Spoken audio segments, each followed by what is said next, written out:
Grace and peace, family. Grace and peace. Assalamu alaikum. Shalom. My hotel. Namaste. Free the land, beloved. Come on in, come on in, come on in.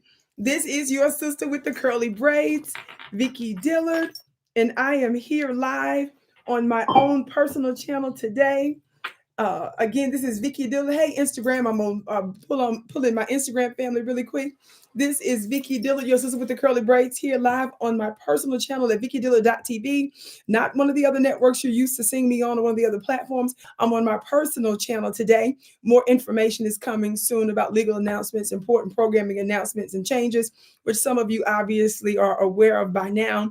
If you want to see me go live, that is at least once or twice a week, be sure to subscribe to VickiDillard.tv on YouTube, beloved, or just go straight to VickiDillard.tv and you can watch me live a few times a week. Be sure to hit that notification bell to receive all notifications. That way, when they do send out notifications, which we know they don't always, you are able to receive a notification there. Instagram, I want you to get ready to come on over to VickiDillard.tv on YouTube because I'm going to need to use this device momentarily, okay? My goal is really not to be before you long. Hey, but I will be strong. Shout out to my fam here on YouTube. I see you, Miss Sharice. She said, I'm driving, but I'm here. Bless your heart. It's one of our beautiful moderators. Good afternoon, family. I see some of you all coming on in. Family, I have a little bit of a tradition that as you come in, be sure to come in giving us a big thumbs up, thumbs up. Be sure to like and share the broadcast, okay? On the count of three, if you haven't, on the count of three, I want everybody to hit that thumbs up button, subscribe, share, okay? That means that at the bottom of your screen, if you hit the button, just activate your device, and you should be able to copy the link and then share it on social media, text it to somebody, email it to somebody, or however you choose to do it, okay? On the count of three, everybody hit that thumbs up button. Hey, Miss Amina, she said, looking good as always. I love you, sis. Thank you so much. 1, 2, 3, thumbs up.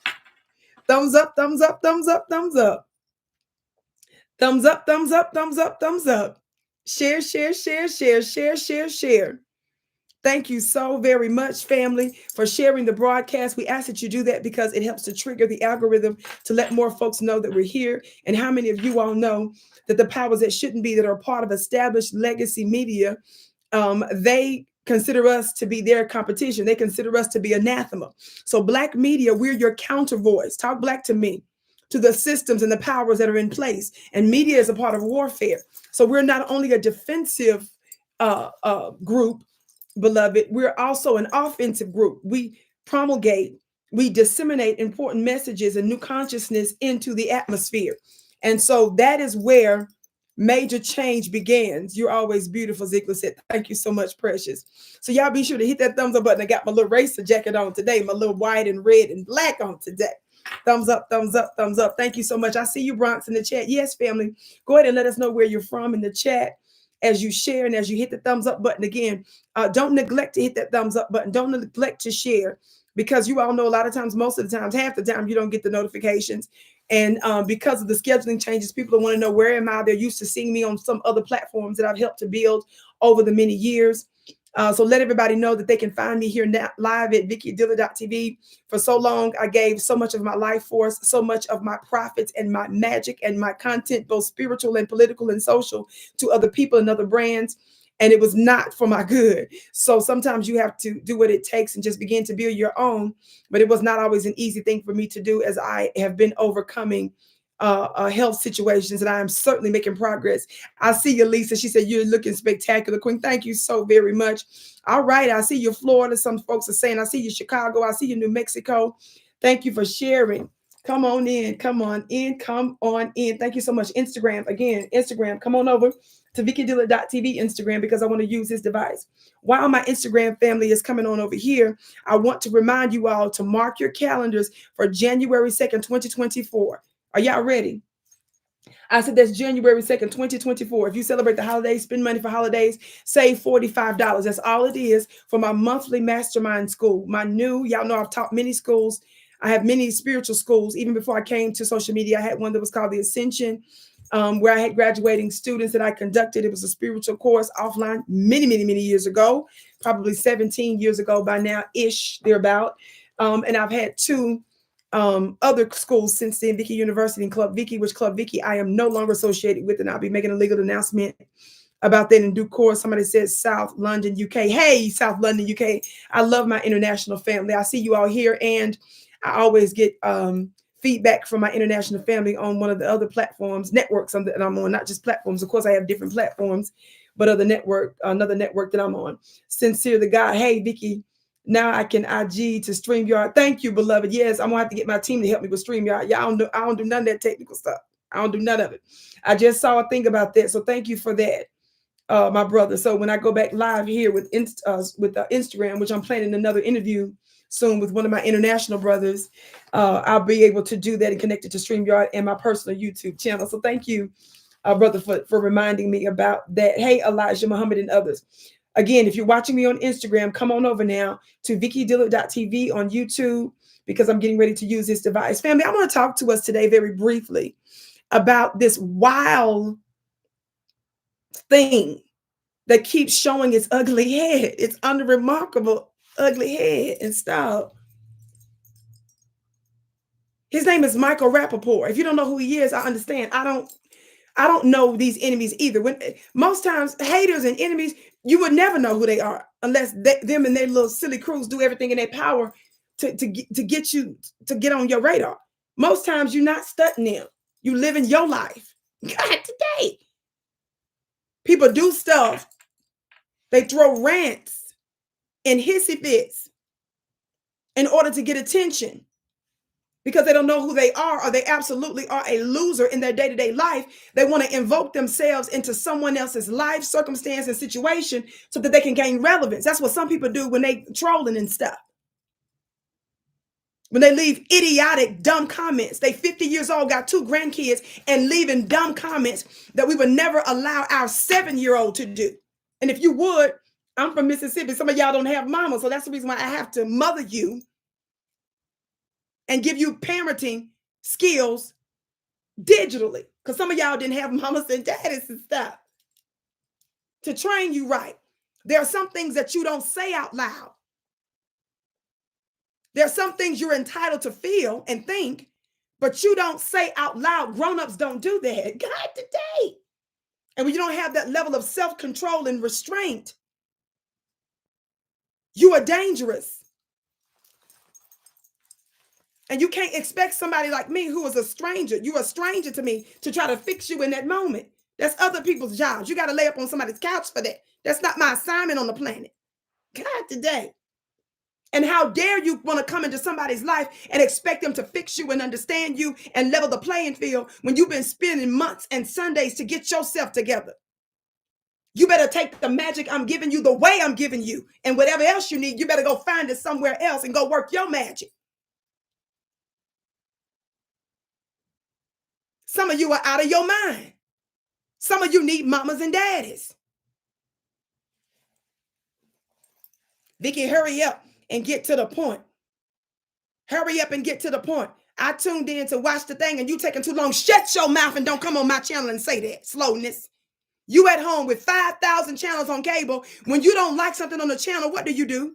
I can promise you 10 out of 10 of you are not getting ready to email MSNBC and tell them that you don't want to watch a particular slot channel, a slot show, a particular show on a certain slot. Your funny looking self is going to change the channel. Of course, everything is not going to vibe with you. I'm not meant for everybody. And God knows I don't be listening to half of y'all. That does not hurt my feelings. It means you must leave, get off, cut it off, shut it off. You don't tell me how to work my magic, silly. What made you feel comfortable saying that? Boy, have you lost your mind, little girl? Because grown-ups don't do that.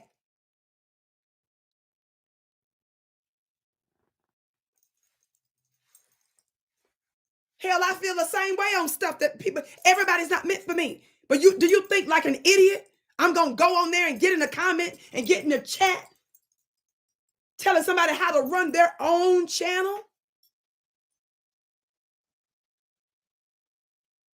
I'm bringing these things up that seem simple, but I'm helping you because this is the reason why your wife don't like you.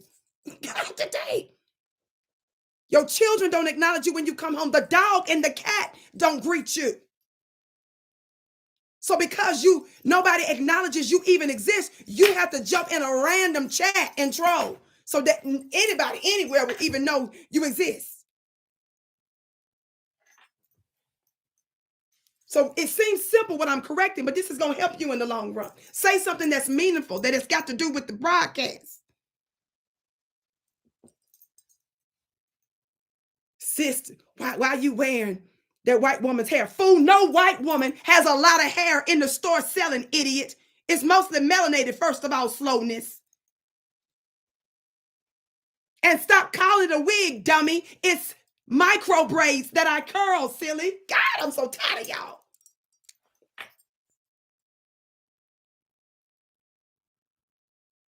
We in a war, and you sitting up here telling an already beautiful black woman who don't care what you think about her looks, about what she should wear. You ain't got no woman if you coming to 44-year-old Vicki Dillard telling her about her hair. Ninja, have you lost your harebrained mind?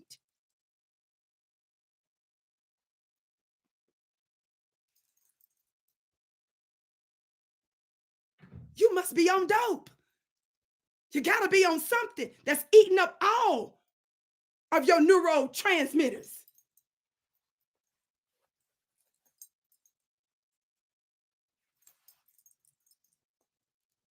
When the sisters gonna love themselves. Fool, have you lost your mind? That don't even make sense. You so low level, you're so unremarkable, you're so useless to black liberation. That's all you can talk about. And it ain't got nothing to do with black liberation. Ninja? Ninja. We're in the middle of war. You sit up here talking about somebody's hair and nails. Fool.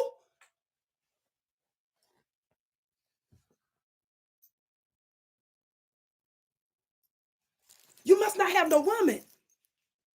It must not be nobody slobbing all over you, because if you had a woman, baby, I promise you, you would not be sitting up here commenting on another woman's hair. You would not be doing it. If your life, your relationships is good, I promise you, you would do it. You couldn't, because you would be so enamored with your own. Funny looking self. Y'all think I give a doggone what you think about my looks and what I wear and who I am? Get your funny looking self off my face. Out of my face, ninja. Sisters need to know our identity. You can't even provide. God, what is you talking about my hair? And stop. Go get you a family. Get out of my face. Find you something to do. I just got to say that to some of you knuckleheads. I hear from people from all over the world. And somebody will say, Vicki just gave this powerful, just earth-shattering insight. This was a powerful broadcast. I just wish she would just wear her own hair naturally. I almost said something right there. And it was the second letter of the alphabet it started with.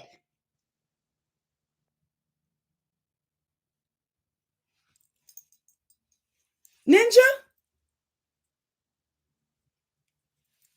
And I have already done an exhaustive broadcast breaking down to you that when you go to talking about be yourself and you want to invoke the ancients and Egyptians and Kemet and all that, I have broken down to you that your ancients, both men and women, used to wear extensions. And they included human hair, they included certain grains and other materials, and they represented a number of different things. But let me tell your funny looking self something, because I'm a goddess for real. I ain't just reading some book and trying to copy something, but let me help you, because you don't know I ain't from here. Let me help you real quick, silly. Y'all ready for this powerful revelation I'm going to get ready to give you? Let me help you real quick. Even if they never did, because I'm wearing it, makes it black. Sit in the back of the seat. Because I'm the original woman and I want to wear it. That's what makes it ancient, black, divine. Because I decided to wear it. Okay? Now that I done bust out a sweat real quick and start screaming and stuff. Did you get that real quick? Do you understand? I don't care if you don't agree. Get your funny looking self off my page. I got to help some of you useless ones. I can tell you useless ain't doing nothing for black liberation when you talking about such things. Funny looking self. Because I'm wearing it. I don't care. If the ancient mothers didn't wear it, even though they did, and I've broken that down to you, but if they didn't, behold, I come in the volume of the book. I'm the goddess today. I'm the queen today. So it's as I decide, whatever I say goes. God today is what I say is black is black. But back in the day, you got to go back. You don't even know your history, silly. Are we clear on that? I'm a spiritual. So if I'm talking about something, it's some spirit out there that need to hear it. God today. If I'm talking about it, don't seem like it don't go with the subject, it's because somebody needed to hear it. And I need to correct stuff. For you knuckleheads, I don't suffer from low self. I don't care what you think. Ninja. You think, yo, what?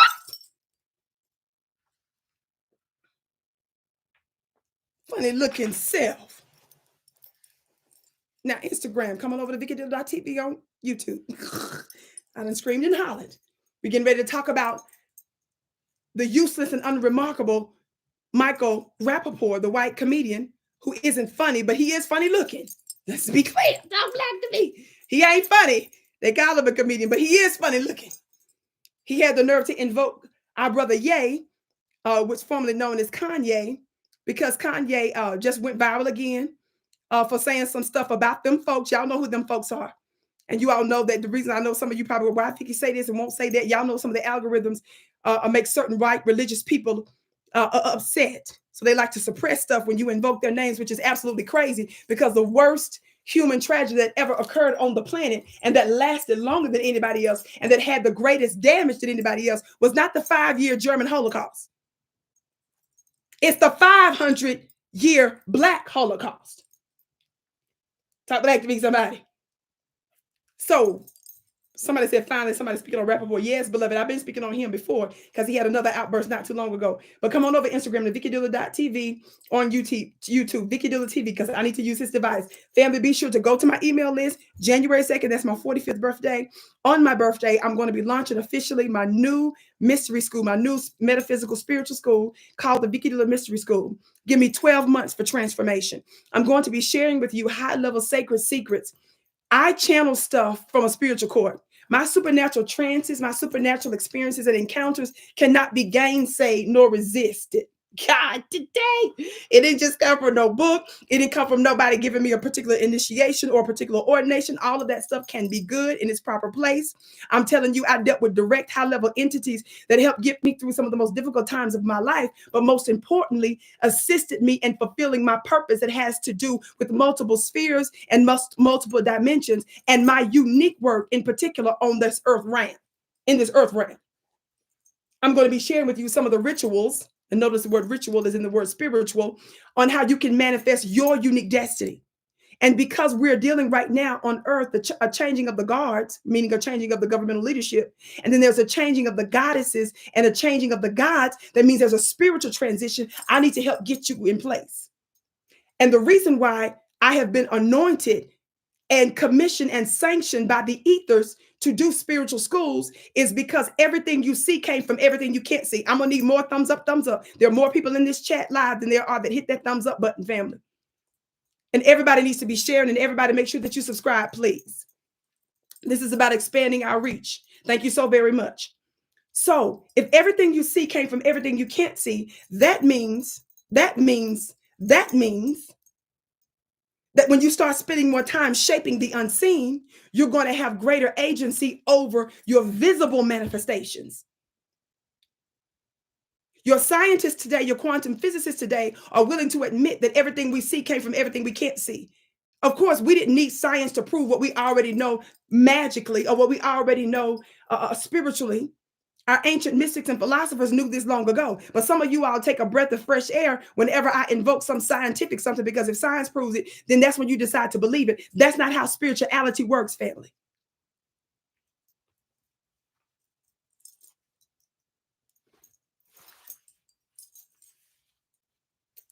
I just invoke science a lot of times just to help, people come along with where they are. But ultimately, when you mature and you grow in the spiritual realm, we learn to sharpen our unseen sensors, and we learn to rely on them even more than we do our natural eyes, our natural ears, how we sense with our nose and taste with our mouth and touch with our hands. Talk black to me.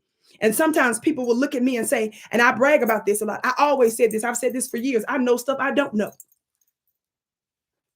And mere mortals, in many cases, the most profound revelations didn't come from a mortal telling me that.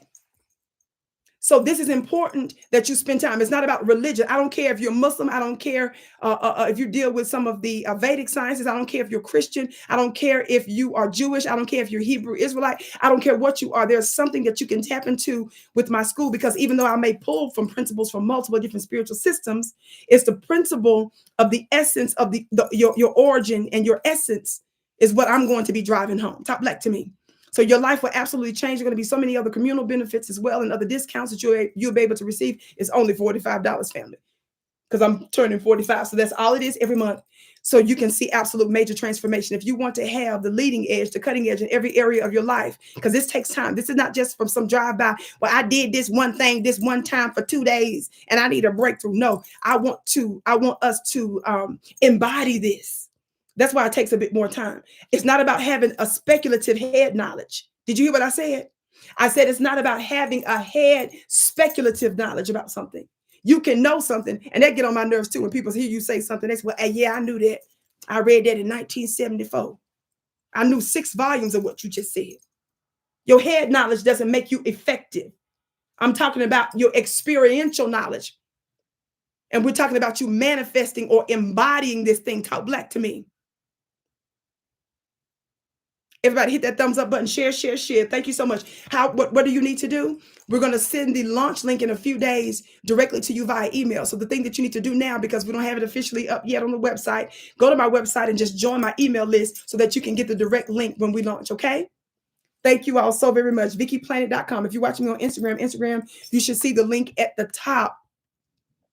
You should see the link at the top, beloved, okay? You should see the link at the top, Instagram. Thumbs up. Thank you so much. Instagram, come on over to VickiDillard.tv on YouTube so I can show you this clip real quick, of this little poor, little silly, little pitiful, little pathetic, little dusty, little dirty, little irrelevant little man that called himself like a Rapaport. They say he's a comedian, but we know he's not funny. He's just funny looking. Repeat after me, class. He's not funny. He's just funny looking. Come on over Instagram, Vicki Dillard TV on YouTube. See you in just a moment. All right, family. Thank you all so much for your patience. While I put this up now, everybody continue to hit that thumbs up button and share. And by the way, family, for those of you that are watching me on YouTube, you can join my email list.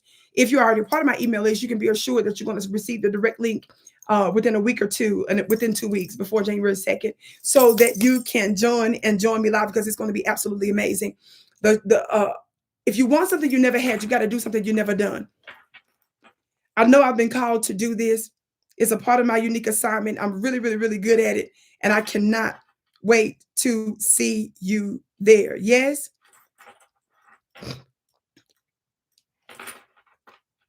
All right, family. Let me get ready to cue this.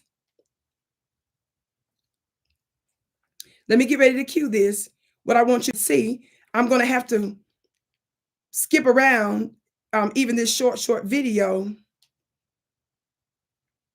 because this white boy keeps using all kind of crazy language, and I'm just extra careful. Even if there are certain platforms that allow profanity, I still try to keep it to a minimum. And because he just had these crazy, outrageous, diabolical, demonic, possessed, he's possessed outburst. I got to keep them spirits to a minimum. I don't want him to jump off on the babies and stuff. God, today, it's outrageous. But the outrageousness with which you see these outbursts from members of the oppressive class, they're acting this way because their time is up. Somebody say their time is up. God is Sybil. Vicki, do you have a P.O. box mailing? Yes, sir, Jerry. My information is right there on my website. The link that you see in the chat, beloved, just click that link and go to contact page, and my mailing information is there, okay? Thank you. Thank you so very much. All right, family. I'm almost done putting this particular thing up here.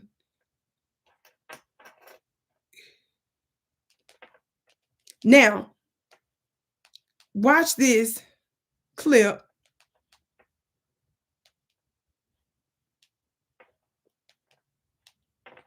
That just recently came out. Now, some of you all know I recently covered this knucklehead, because y'all know when the war broke out after October 7th in Israel, okay, so right? I gotta turn this down. My sister's thing just popped up on Instagram. I'm trying to finish uploading the thing, and my sister's video popped up. Shout out to Madam President. She's a nice, very, very nice lady with great content. But see, they pop up on his own while I upload my video I just did. So as soon as that clear out, I can go over to the video that I want to show you while we're waiting. Everybody hit that thumbs up button. And I was saying to you before that you saw recently where I discussed Michael Rapaport, because he cannot keep Black folks' name out of his mouth. Talk black to me. Somebody put this hashtag in the chat. Y'all, it's been a minute since I've discussed this hashtag that I created years ago, MYOWB. Somebody put MYOWB in the chat. How many of y'all remember what this stands for? Where my day ones at? How many of my day ones remember what MYOWB stands for? Y'all know I created that, I coined that phrase, MYOWB. Look at Monique. I ain't playing with y'all. Monique, remember, she said, mind your own white business, just period, MYOWB. I created that because we just keep seeing this infection, this endemic pandemic, God today, of whiteness that just invokes and involves itself in all our business. Talk black to me. Your life is so unfulfilling. Are y'all hearing me today? Your life is so unfulfilling, it's so unremarkable that you just randomly invoke yourself in the most inappropriate way in Black folks' lives. We don't invite you to stuff, you just force yourself on us. And it's uncomfortable. It don't feel right and it don't smell right. Talk black to me. And we reject that. And it's strange because we don't understand, why you do that. And it reminds us that it makes us think that, why are you acting like you're a different kind of species? For example, if when you go for walks and stuff, or you go outside or whatever, and just, how out of nowhere, somebody may be walking their dog or something like that, and then the dog will come out of nowhere and you didn't invite the dog just come over to you and start sniffing you. That's how, I don't know why they do that. I'm not talking about the dog. I understand the dog, because why do we understand the dog? Because we're aware of their nature. If the dog get out of hand, we get mad at the human being or the humankind. Because y'all know that's the difference between human beings and mankind. Because mankind is a kind of a man. Vicki, leave that alone right now. God today. Black folks, we don't call ourselves mankind. We're the original. God today. Did you catch that? I'm going to leave that alone though. So when a dog does that, when we out and about and just out of nowhere, and especially when these little weird squirrels. Now, I live in Colorado and stuff. Now, I was born in Mississippi, born and raised in Mississippi. So, I think the fattest squirrels I've ever seen is out here in the wild west and stuff. When I was growing up, the squirrels didn't feel free to just come at you like that. They used to be more discreet and reserved, I should say.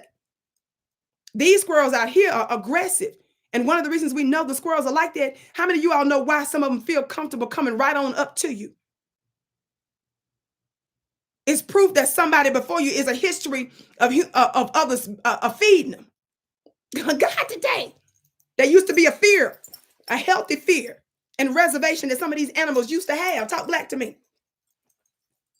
But these fat, obese squirrels out here and stuff, people love to talk about from the South, how people overweight in the South, baby. The squirrels out here are obese. It's not black to me. Shoot. People doing the most and stuff out here with these animals and stuff. And yes, I had a little precious little dog and stuff. He passed away not too long ago. His name was Kingdom. I love him to pieces and stuff. And people be thinking because Vicki, oh, you got a dog? Oh, okay. They think that they can bring their Dogs up. No, whoa, whoa, whoa. I used to have to tell people this all the time because they assume that when I had a dog, that means you're a dog lover. No. You got it twisted. Because I got a dog, that means I love my dog.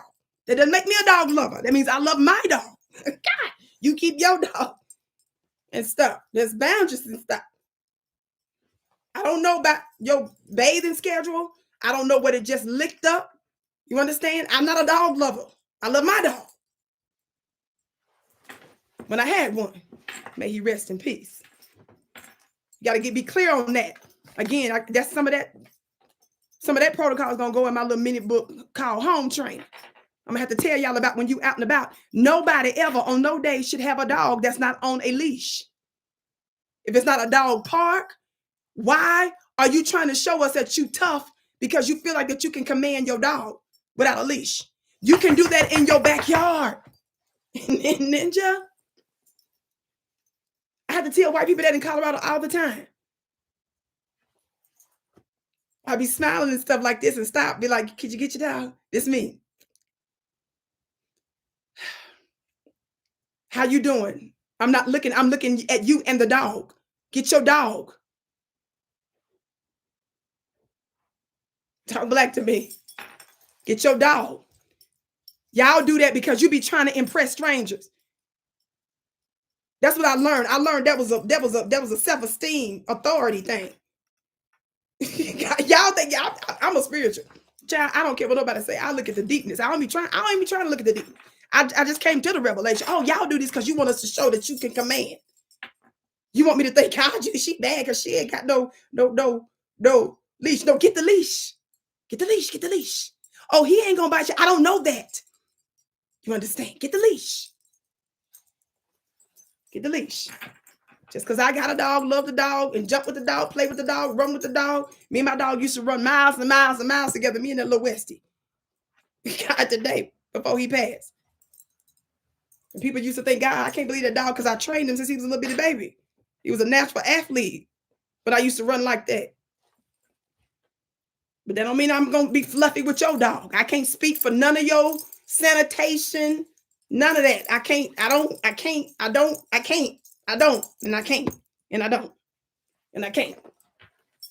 And if my dog at the time when if he go to licking them too much, I would yank him. You better come back. I don't know.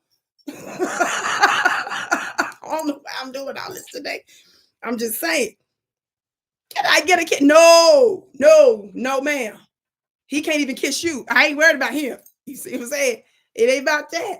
I don't know what he getting into. Then we go in the house and he gonna try to turn around and lick me. No. Don't work like that. Thank you. Just compliment him, say hey. And that's about all. Somebody say boundaries. Vicki, please get to the thing. Okay, everybody hit the thumbs up button, share. I promise you I'm gonna go through this super fast. So Michael Rapaport, who's supposed to be a comedian, who isn't funny, but it is, however, funny looking. His funny looking self came out and attacked KanYE. Now, I'm not going to play for you what KanYE recently said, but KanYE did invoke Minister Farrakhan's name recently in a positive way. And y'all can say what you want, while some of y'all was out here calling him crazy. And of course, he's done disagreeable things that I could care less about. But I don't miss the main thing. When he was coming after them folks and exposing them folks as being exploiters and stealing his creation and stealing his money and resources. And when KanYE was breaking down the fact that they dominate certain systems, certain businesses, and certain spheres, when he was saying how they take advantage of us and everybody is scared to death of these people, I was with it. And I know some of you all don't like his methods, but some of you all that think he should have did it a different way, you're not effective. Not today. See, all y'all that say how he should have did it, you're not the one that bring breakthrough for your people. You understand that? Some of you ninjas out there that's talking about what KanYE shouldn't have done, you are too scary. I know you're supposed to say scared or you're afraid or you're frightened. No, you're too scary to do anything. You don't even bring their names up in any diplomatic way. So I promise you, you can't say that about KanYE and that okay?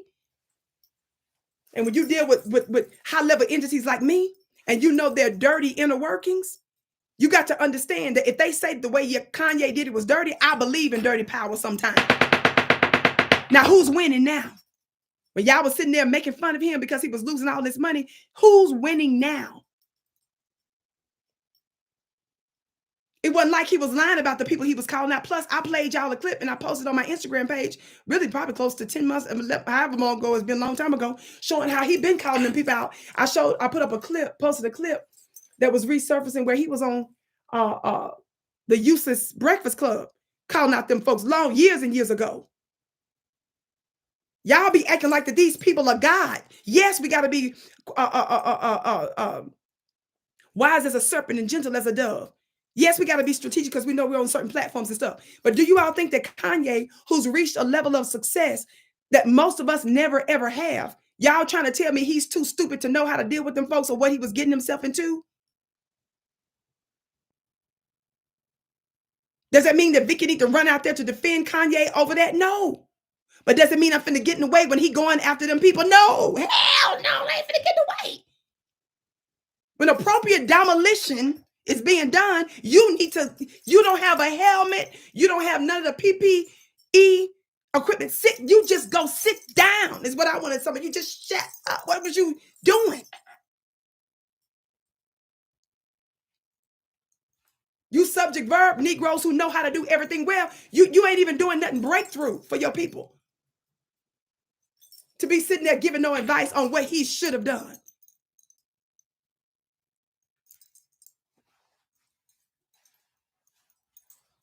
These people and the way they operate, the oppressor moves in ways that you never would. They go so dirty, they go so low, they're non-stopping what they do. So the energy with which you have to meet them with can't be regular and normal and common and predictable.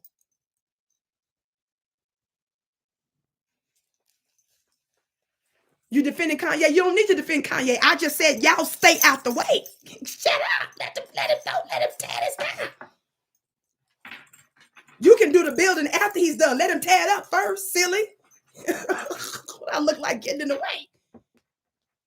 Vicki, get to it. Okay. Look at this knucklehead. I got to skip because he cussing and talking crazy. Because remember, I'm going to explain to you why he's doing this, though.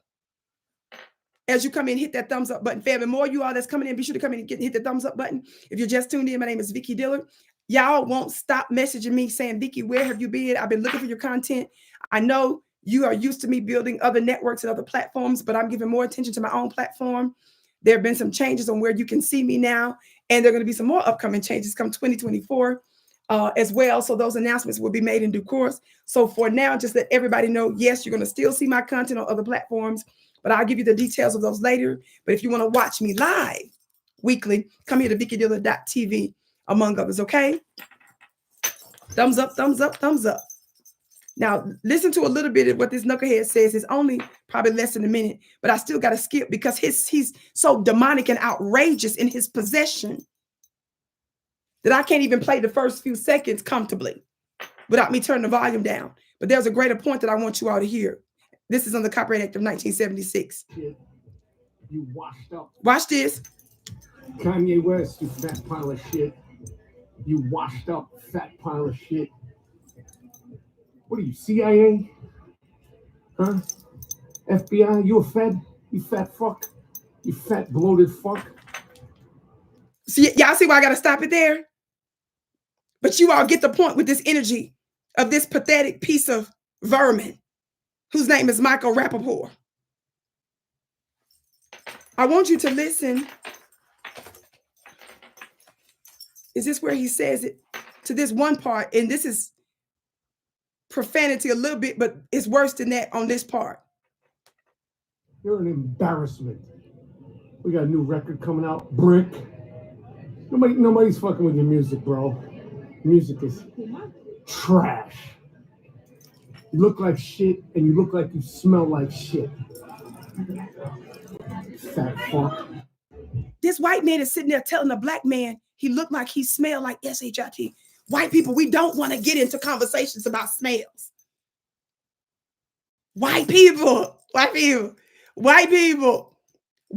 don't want to be out there publicly telling somebody black that they look like they smell. When we know The history we were taught in school was a big fat lie. Now we know when our lily white history teachers was talking to us about the dark ages, they failed to tell us dark ages was dark ages because white folks was in darkness in Europe. History. Family, we don't call names and stuff, family. Don't call no names in the chat. Don't do nothing because I don't want the algorithms and stuff. I'm just trying to warn white people, do not talk to black people about bathing in smells. Somebody put some soap in the chat, please. Can somebody put a shower in the chat? Shower emoji. Can somebody put a bath in the chat? I love taking bubble baths. Somebody put some soap in the chat, please. White people, humble yourself. The last thing on God's goddess's earth that you want to invoke is telling a black person they look like they smell. The dark ages was when we came to Europe to teach you how to bathe. The bathe. We couldn't get into the pyramids with you on our brilliant understanding of the. We couldn't talk about the metaneta. We couldn't get off into elaborate water systems and electric grids and all that we were tapping into thousands of years ago. And evidence of aircraft and all kind of other. See, that was too heavy. And of course, we have a direct connection to some of those inventions and creations early on, along with our connection with some of the aliens. That was too much for you. We had to start with y'all with soap and water.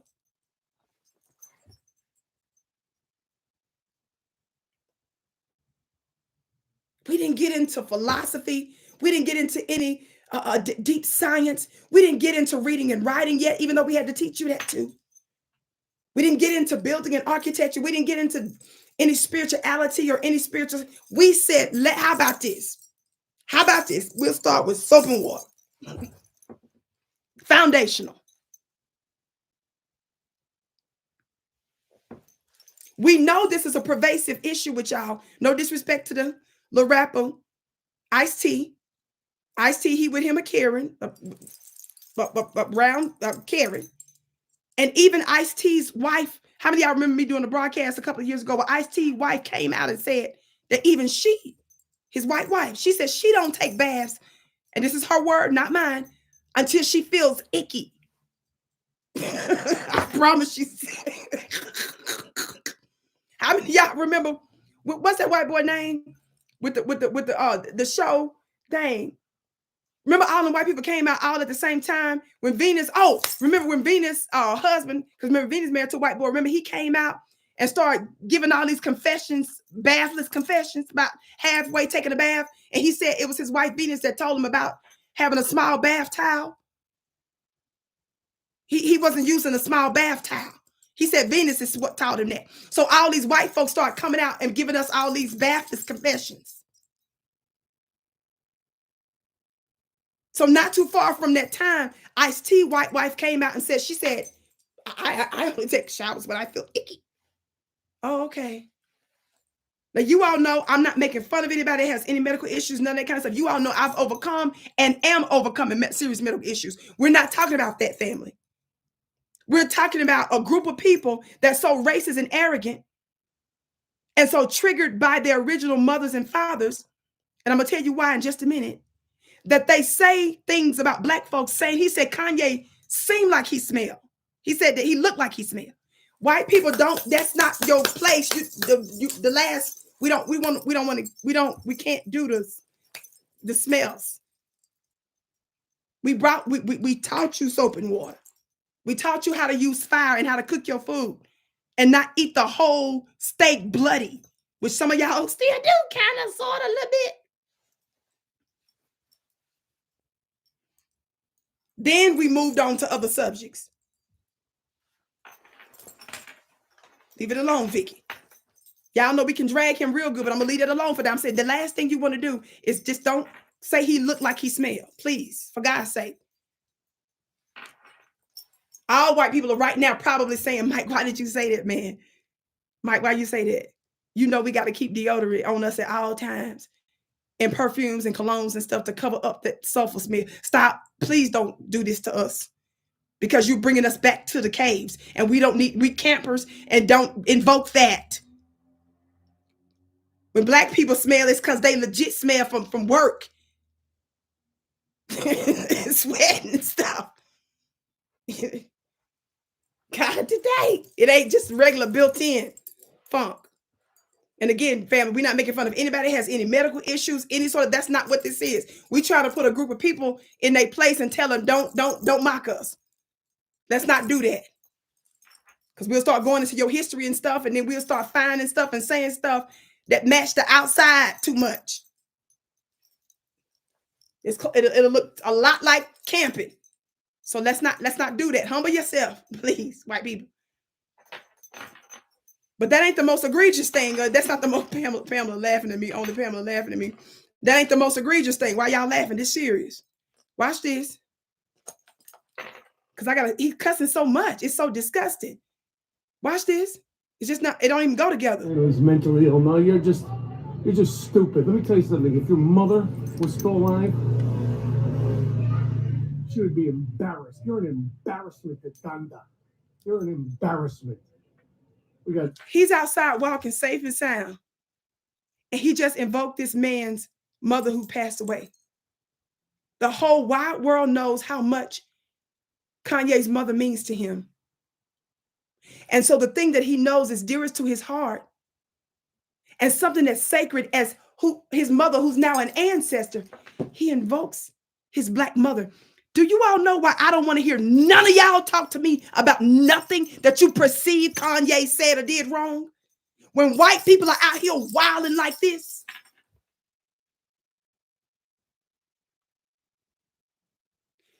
Black people, who have we ever allowed to disrespect our mothers and fathers? See, a lot of y'all done lost respect for y'all mamas and daddies. I know some of y'all mamas and daddies don't even like y'all kids. I don't know what's up with that.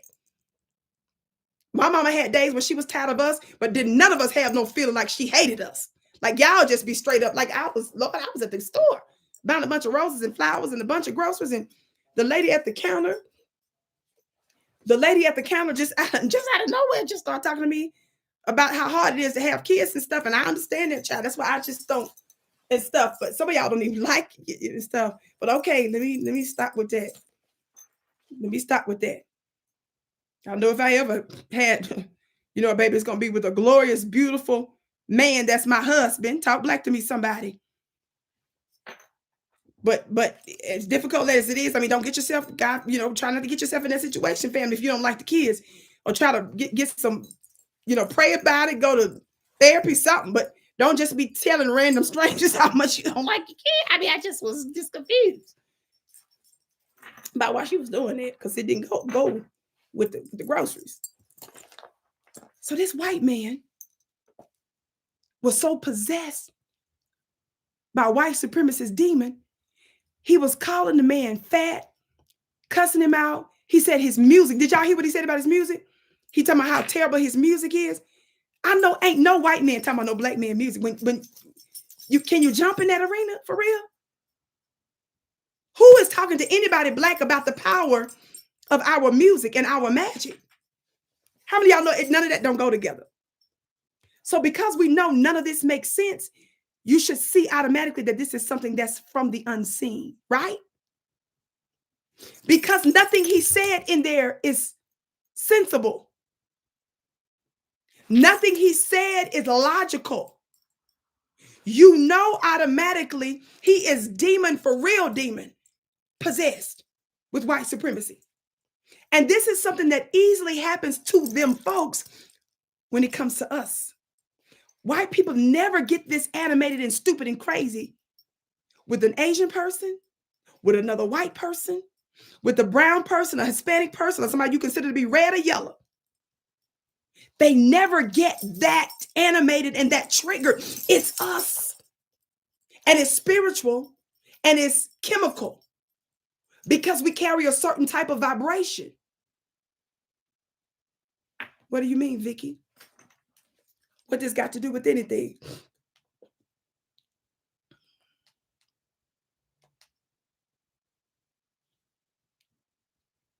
Let me call Dr. Frances Cress Welsing to the stand.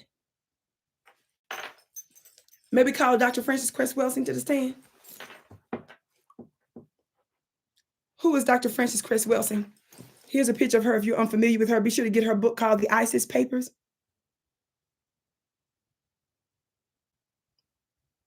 That's a picture of Dr. Frances Cress Welsing. I pulled up a quick article of hers. This is talking about 10 quotes from her, but just so you have a little bit of background. As this piece says, Dr. Frances Cress Welsing, the late psychiatrist whose work surrounding racism and white supremacy made her a polarizing figure among hip-hop artists and civil rights activists. She's a renowned author of the ISIS paper, which I read the book in its entirety many years ago. You should get it. Welsing sought to treat Black people with mental health issues by defining racism and understanding its impact on the Black psyche. Did you hear what I just said? This physician, because she was a psychiatrist, she broke down that a lot of the mental illness of Black folks is directly connected to white supremacy. Talk black to me, somebody. Though she died in 2016. In fact, she died on January 2nd, 2016. That's my birthday. So the day she passed was my birthday. I remember that. During her decades-long career, she coined some of the most poignant positions about white supremacy. Among them was her position that white people were genetically dominated by people of color. And of course, we also know, this is not in the article, I'm telling you, she breaks down that white folks are moved consciously or subconsciously, meaning knowingly or unknowingly. Catch this. By fear of white genetic annihilation. We know she's absolutely right about it, because what did Chuck Schumer, the current Democrat Senate leader, say?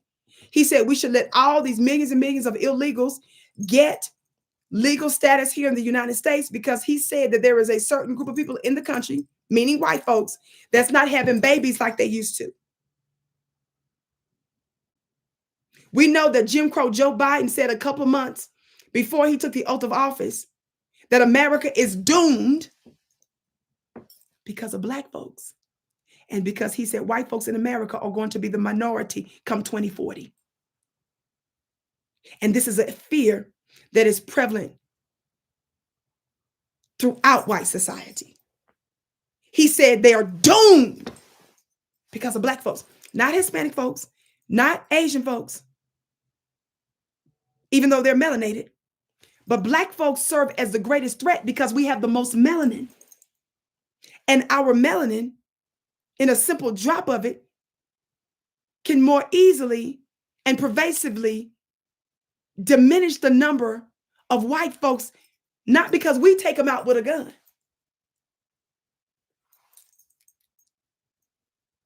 Just by the womb of a woman, a womb of a Black woman, and the seed of a Black man. Talk black to me, somebody. Are y'all listening? Watch this. I want y'all to listen to something. Dr. Frances Cress Welsing, just so you understand a little bit more about her work, this is a quote. I think that even though most white people are not consciously understanding their problems in genetics, they're certainly aware that they are genetically dominated by people of color. That's why there's a statement that one drop of Black blood makes you Black, because people of color have the genetic capacity to annihilate white people. She said this on a TV appearance with William Shockley, not Stokely, the devil is a lie, William Shockley in 1974. Dr. Frances Cress Welsing, you always hear me refer to her as a scholar warrior, because her extreme intellectual prowess and intelligence, which was absolutely magical, was tested on a lot of modern television shows. And white folks in colleges, universities, town halls, they brought their best white minds to challenge her position, because she had a paper before she wrote a book on this. And after all those years, none of their greatest minds could withstand her in any real way when she debated them. That's the reason why I quoted that TV appearance with William Shockley in 1974. Watch that. She absolutely annihilates him with her intelligence. And it's not just based on her degrees from academia. They can only get you so far. Her being a psychiatrist, she took her knowledge also from her actual white clients and her Black clients. So in her desire to diagnose the issues of Black folks, the mental illness of many of her Black clients, she came to that conclusion on white supremacy and so forth but her understanding how white folks are moved. Talk black to me. One of the things that she said, and you got to understand this, family, on a deep level here. Are y'all listening? You got to understand this quote here. Watch this.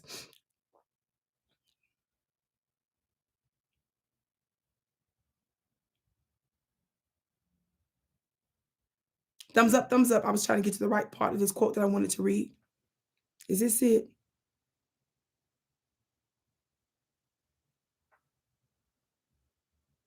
She says here, critical in the history of white supremacy was a decision not to control black and other women of color, but to control the men of color. Thousands upon thousands of black men in the U.S. were lynched and castrated. Y'all listen? Dr. Francis taught this. She says that black men were castrated. She says lynched and castrated. And you got to understand this was an obsession of the white oppressor. So I know y'all love to skip over this bit of history. No, I'm not fixing to talk about them folks and their Holocaust when ours wasn't 5 years like theirs. It's 500 years. It's still going on. And then none of us get reparations. And ours was the most damaging. Our history shows us that the white oppressor had an obsession with crucifying us, lynching us. There's a reason why I keep evoking on purpose the word crucified and lynching together. Because I'm trying to get y'all to understand Jesus for real. God today. Because you obsessed with a cross 2,000 years ago that you didn't see or know nothing about. But we got a whole bunch of our ancestors that was lynched and they were put on crosses and burned and body parts chopped off and eaten.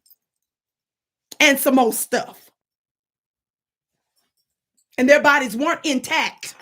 And they weren't put in nobody's tomb. Listen. That's why I tell all y'all all the time, Calvary is in Mississippi. Calvary is in Tennessee. Calvary is in Texas. Calvary is in Oklahoma. Green, stop asking crazy questions. Listen. She makes this point. The reason why thousands upon thousands of black men in the U.S. were lynched and castrated. Think about those two particular forms of torture, murder and death by open enemy.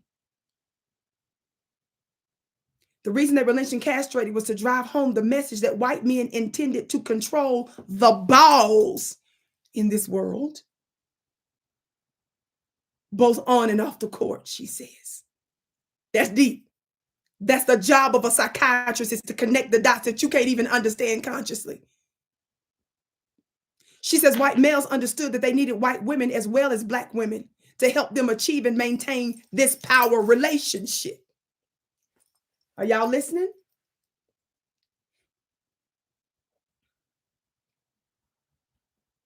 White women always have known what they stood to gain.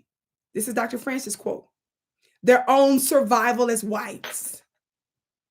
Black women have been confused and less clear in fully understanding how they have been led to cooperate in this deadly power game of white supremacy. This is what Dr. Francis says. Further, black women do not understand fully that they have nothing to gain and everything to lose if this deadly game continues. Isn't that powerful? I'm just giving you a little bit of insight as to why we see these demonic outbursts from members of the oppressive class that's only triggered by black folks in this sick, twisted way. But that ain't all. I'm going to give you one more bit of insight before I go. Reading from Dr. Wesley Muhammad's book, Understanding the Assault on the Black Man, Black Manhood and Black Masculinity. He says here on page 11 about this white fear. How many of you all know a little bit about that? As you hit that thumbs up button, share. He says, and I'm not going to read from the beginning of this chapter, which this particular chapter starts at page 9. I'm skipping to page 11 in the middle of this thought here. He says, so the researchers want to know why are these whites in the richest white nation in the world killing themselves at such alarming rates through painkillers and alcohol, drugs, and suicide? He says it's no doubt because they are seeing their world fall. See, I'm trying to help you understand Michael Rapaport's demonic issue. Y'all hit that thumbs up button. Family, as you come in, hit that thumbs up button. Do you understand? This is not a time, Black family, for us to become overly emotional and us miss that the changing of the guards, the new world order is in place, and they know it consciously or unconsciously. So I'm letting you all hear from our greatest minds through some of these excerpts. I reminded you a little bit about Dr. Francis Cress Welsing. Now I'm reading you an excerpt from Dr. Wesley Muhammad's book, his 400 and some page book, which I read years ago. Watch. He says, are y'all listening?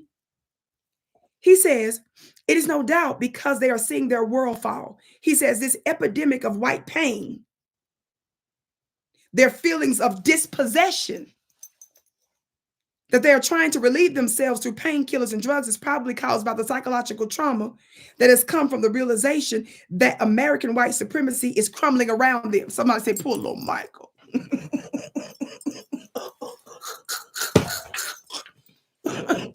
Somebody put a baby bottle in the chat. Poor little Michael. Poor little, the whole wide world is fucked. And you having these wild outbursts when you see a black guy before your face and you start talking about he look like he smells. And you start talking about his music is trash and stuff. And then you start calling him fat and losing your freaking mind. You understand, family, how I'm giving you a little bit of insight as to why? Thank you for putting the baby bottles in the chat. Poor little Michael. Poor little Michael. So as he's cussing and thinking he got some swag in the streets, while he's on live IG, listen. Y'all listen. He says, they're trying to relieve themselves through painkillers and drugs. It's probably caused by the psychological trauma, that has come from the realization that American white supremacy is crumbling around them. The governor of Maine, Paul LePage, just at the time of this, very candidly told us why whites are mad and committing suicide. Are y'all ready?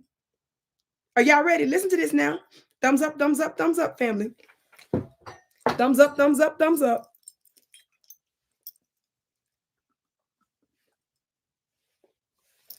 Let me take my quick supplement. Thumbs up, thumbs up, thumbs up. Watch this, family. Let me give me a drink of water, I should say. Listen, the governor of Maine, Paul LePage, very candidly told us why whites are mad and committing suicide. He's, watch this, excuse me, I beg your pardon. Very candidly told us why whites are mad and committing suicide. He complained about D-Money and them. That's a quote. The mayor of Maine complained about D-Money and them, D-E-M. Y'all hit that thumbs up button, please, and share, share, share. By the way, family, if my moderators or any of my moderators, I don't even know y'all even in the building, but family, be sure to get on my email list, family, at Vicki, planet.com. It's right there in the, it's pinned in the chat. Get on my email list because my new Vicki Dillard Mastermind School, the Vicki Dillard Mystery School, is going to be released January 2nd. It's only $45 a month. Get in where you fit in so that you can shape your entire life. Okay, family? The link is above. And also for those that ask about my Cash App, it's pinned right there in the chat right now, okay? Thank you all so much for your support. And some of you all can copy that if you want to and put it in the chat as well. Watch this. The governor of Maine, Paul LePage, started to complain about D-Money and them coming up from New York selling whites the heroin that they're overdosing on. And then the real problem, they knock up a young white girl before they leave. Are y'all listening?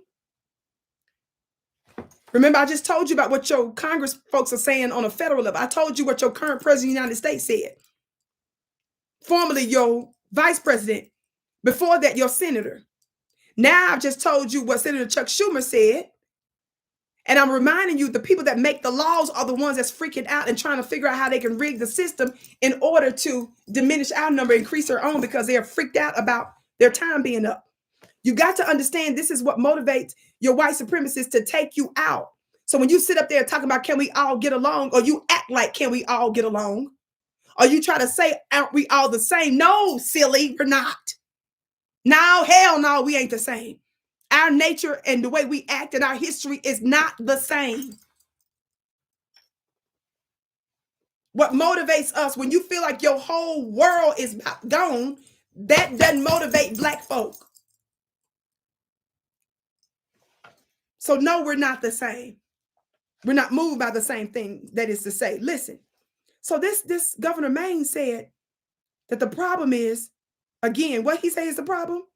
He said D-Money and them coming up from New York selling whites the heroin that they're overdosing on. And then the real problem, they knock up a white girl before they leave. Mayor LePage suggested, your Cash App is blessed, Lady V, 1,000-fold. Mayor LePage suggested that that is a real problem because whites fear genetic annihilation. And he quotes Dr. Francis Chris Welsing. He says this fear is not mere speculation. He said the 2008 U.S. Census projected, this book is a few years old, so we know that the latest U.S. Census proves that white folks' numbers are drastically decreasing. And again, we see the reason why they're bringing in all these immigrants, that's interrelated to this whole agenda too. All this stuff that they're doing when they're trying to get rid of large Black populations. You see all these knuckleheads using their billions and billions of dollars in their governments, doing stuff in order to scientifically use Black folks as they say, guinea pigs. No, it's not guinea pig and nothing. It's trying to find a secret way to take us out. And I'm going to explain why white supremacy and nowadays must operate covertly instead of overtly. Dr. Wesley continues and says that this white fear is not mere speculation. The 2008 U.S. Census projected by the 2042 national U.S. population would be majority Black, brown, and Asian. Whites will be a minority again. Northwestern University scholars Maureen A. Craig and Jennifer Richardson conducted research in 2014 on the impact that this information about America becoming a minority nation had on whites. Do y'all understand that this is a real war? Every war you see anywhere. Many of you, I don't know how many of you all follow my work on African Diaspora News Channel. We have a very large international following over there. Like I said, I have my own personal platforms and stuff. You all know I help to build other platforms. So from time to time, you'll hear me seeding geopolitical messages. But I'm more explicit there now about my international news coverage. And I'm trying to tell you that it doesn't matter whether it's the United States, whether it's Britain, whether it's France, the EU nation members, all of those folks are freaking out about their control of the continent of Africa and its 54 nations therein. They're all trying to take control of the darker nations of the earth and those that they consider to be what they call the global South, which that's not the most accurate name, but the global South includes Africa and includes some of the other melanated countries. The reason you see them desperately freaking out about maintaining control over these areas and even places like the Middle East, which we know the Middle East is really part of mostly Africa, is because of not only the resources there, also the reason they continue to make in the countries that are darker than them is because they know this is for them a way to slow down them becoming superpowers technologically, economically, and otherwise. But certainly they're trying to slow down the darkening of the world. Do you understand? This is what motivates the weapons industry. This is what motivates your politicians. This is what motivates Wall Street. This is what motivates the world. This is what's motivating, like I said, consciously. Remember, Dr. Francis taught us this. They're doing this knowingly, some are, and some are being moved unknowingly. So it doesn't matter if they're your local police officer or if they're a loser and they become a Boy Scout of sorts. They love to be the security guard even because they want to feel like they're running something. Jeremiah, your gift is blessed 1,000-fold. Listen, back to this Craig and Richardson, these Northwestern scholars that talked about the impact of a minority nation, so-called, was going to have on whites. Their research indicated that 31% of whites surveyed, Republican, Democrat, Catholic, and Protestant, were bothered by this. Watch this. They perceived it as a group threat status, a group status threat. That's a quote. So amongst your Republican, Democrat, Catholic, and Protestant. So it seems like a large swath of the average and dominant labels religiously and politically, they all freaking out and they both agree that this is a group status threat. He says his perception of threat increased racial bias among those surveyed and pretended increased racial hostilities for the future. Indeed, these whites felt immediately threatened, even though the threat was not expected to manifest for 3 decades.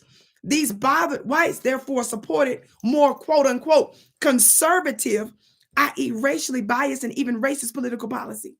The only thing that made the surveyed whites feel better, Craig and Richardson tell us, is the reassurance that despite the demographic shift, whites are likely to remain at the top of the future racial hierarchy in a majority-minority America.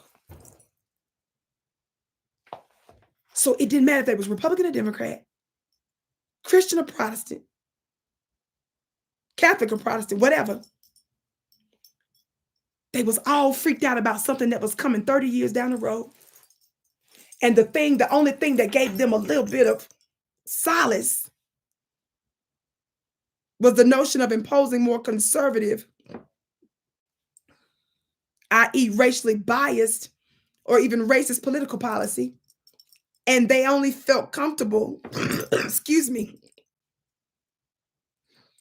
He says, with the demographic shift, he says when whites are likely to remain at the top, if they are likely to remain at the top in the future racial hierarchy. What is the solution? The great white hope. This is what Thomas Edsall, the New York Times, tells us, that the trick for the Republicans in their quest to maintain white majoritarian hegemony is to allow this fusion of issues to do its mobilizing work at a subliminal level. Are y'all listening? Without triggering widespread resistance to explicit manifestations of bias and race prejudice. What is all of that wordy professorial language means there? It means that white supremacy nowadays is preferred amongst white folks to operate covertly. Why? Because if it's too overt, if the agenda and what they're doing is too overt and too demonstrative, if it's too clear, they're going to experience resistance.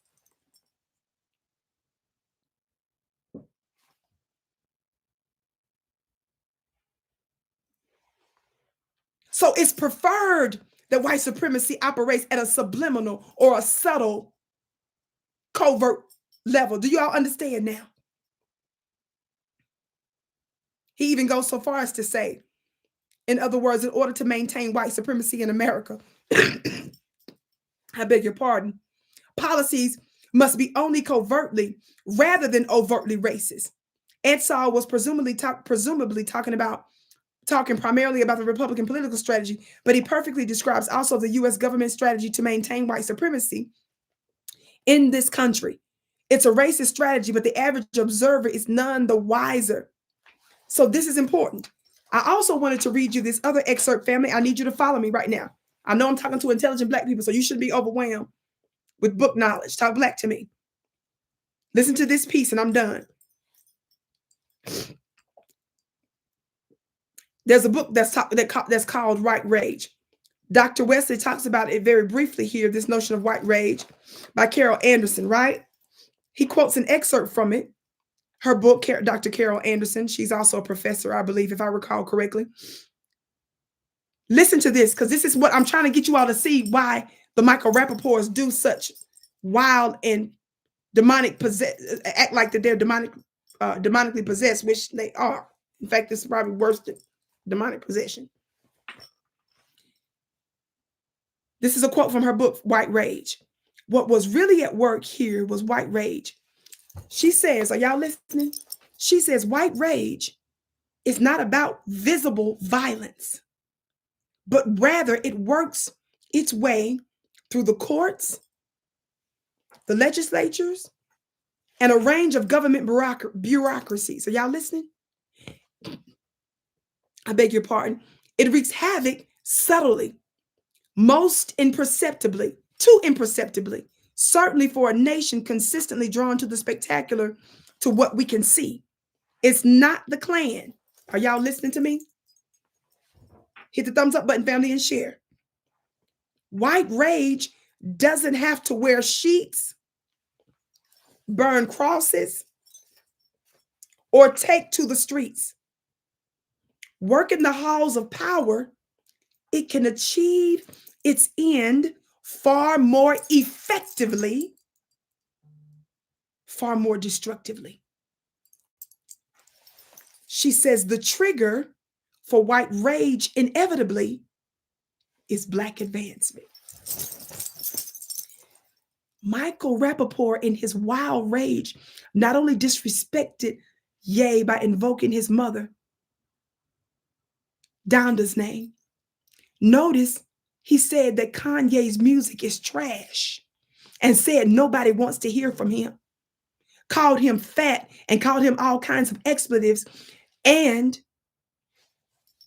some more stuff that could only apply to Rapaport and his people, which we know all that was a projection. We know it's you that smells. We know any music you put out for the most part is trash. God today. But I digress. Watch. What did she say? Family, you can't miss this. Don't miss this.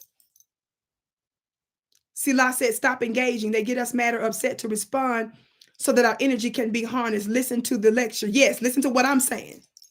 I'm trying to get you all to understand that the thing that's going to upset Michael Rapaport is us laughing, putting baby bottles in the chat and saying, poor Michael, poor baby.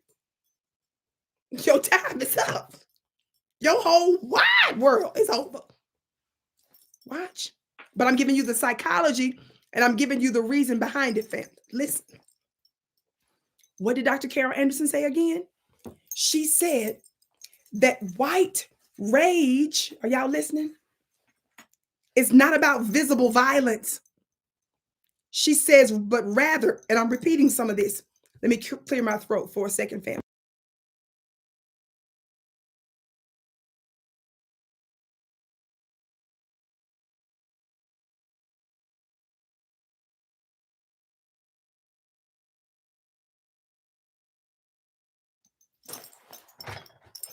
I beg your pardon. Thank you so much. Let me get me some of my supplement water. Got my little special greens in here. Thank you so much. Everybody, be sure to hit that thumbs up button, share if you're just tuned in. My name is Vicki Dillard. I am an on-air media personality, but I'm also a spiritual teacher. Be sure to join my email list that's in the chat pinned above, because my upcoming school that's only $45 a month is going to absolutely change your life. The Vicki Dillard Mystery School. I'm going to teach you high-level VIP knowledge that I directly, inspiration and revelation that I have gotten from a spiritual council assembly that I attended. That means I had some supernatural encounters with some messengers that gave me some information. And it is what kept me through the most difficult times of my life. And it's why I'm manifesting my unique purpose on earth. Talk black to me. And I want to teach you these principles so that you can manifest your unique destiny. I didn't say the copycat. I didn't say so your life can look like somebody else that you see on TV. I said your unique purpose and destiny. These sacred secrets. Give me 12 months to shape your life. I promise you it will never be the same. Hit the link above. It starts officially January 2nd, but you can't officially register yet. My team is going to send you the direct sign-up link in about a week and a half to 2 weeks, just under 2 weeks. Because again, January 2nd is my 45th birthday. It's only $45 a month. You can't beat that with a stick. Hit the link above and make sure you're part of my email list so that you'll receive the notification, the direct link. Back to this. Watch this. Thank you so much, by the way. Watch this. What was I reading?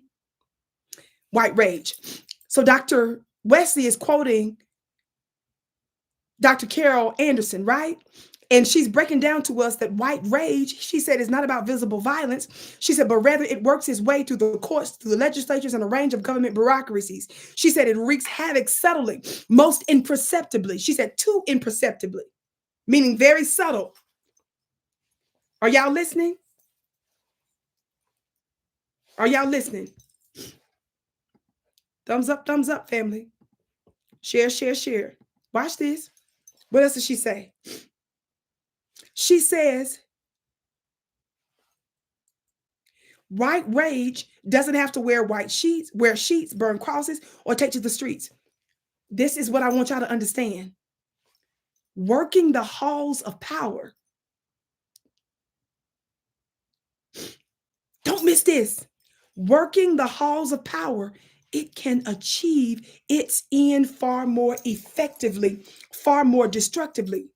She says the trigger for white rage inevitably is Black advancement. The reason the Michael Rapaports, when they see a KanYE who they feel is uppity and arrogant, you guys got to understand, Michael Rapaport says he's a Jewish person. So when Ye came out and exposed that a lot of his business partners that he was getting into these explicit and predatory contracts with were people that are part of Michael Rapaport's community.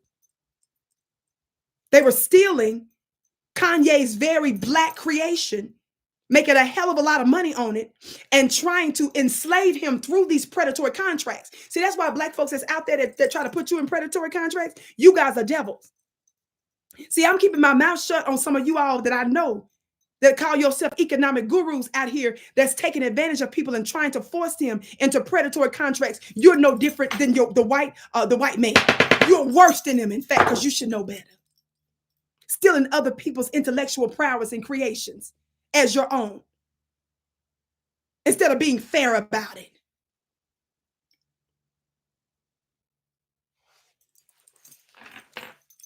Why did she say, why did Dr. Carol Anderson say white rage exists? She said it's about Black advancement. So every time they see Ye out there talking his stuff, the reason they're mad at him, white folks think that they're actually entitled to keep stealing and enslaving your stuff.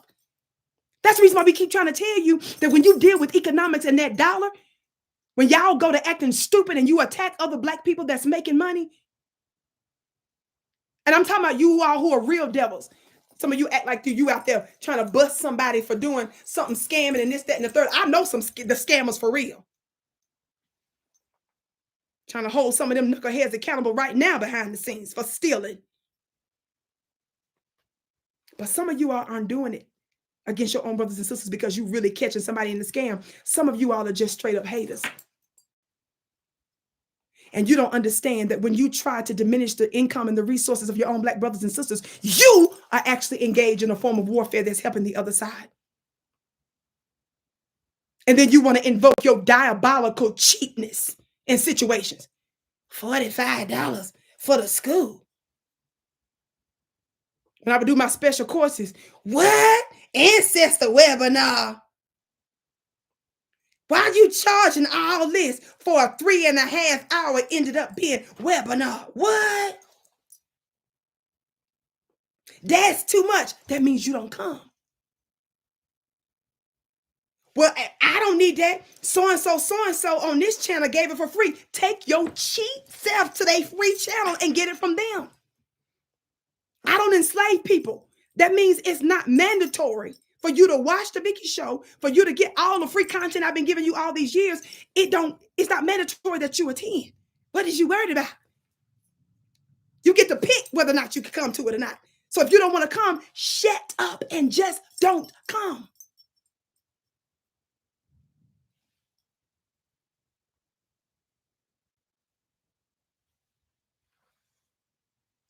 See, some of you say certain things. Chanel and Louis Vuitton, all these places, they charge a hell of a lot more for their purses than Target does. God, today, Target charge more than the Goodwill. I can promise you, you're not out there picketing in front of Chanel, telling Chanel her prices are too much. What do you do when you think something is above your pay grade or too much for you? Do you complain about it? You just don't take your funny looking self in that store. You take your funny looking self to Goodwill. You go to Target. You go to Walmart. And you make it do what it do. I did all of that. And I never felt shame shopping at Goodwill.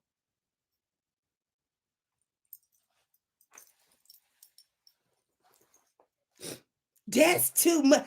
Take your cheap self elsewhere. Miguel Sanchez, your gift is blessed 1,000-fold. It's a spiritual principle because money is a spirit.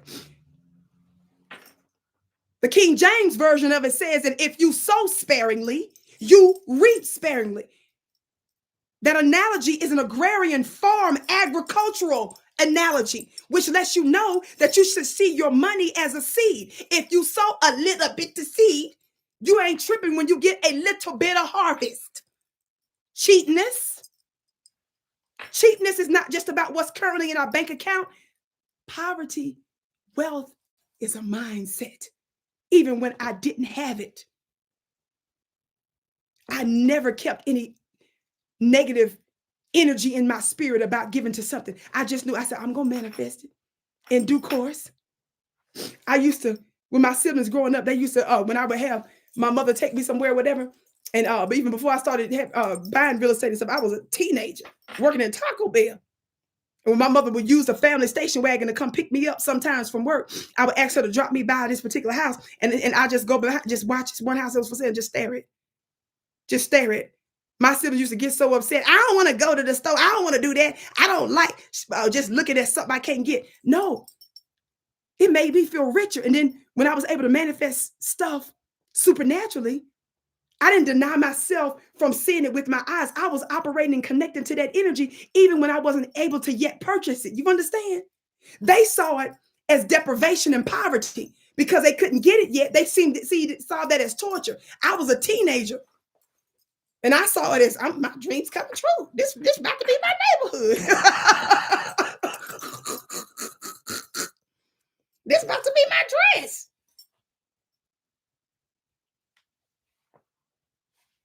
Talk black to me.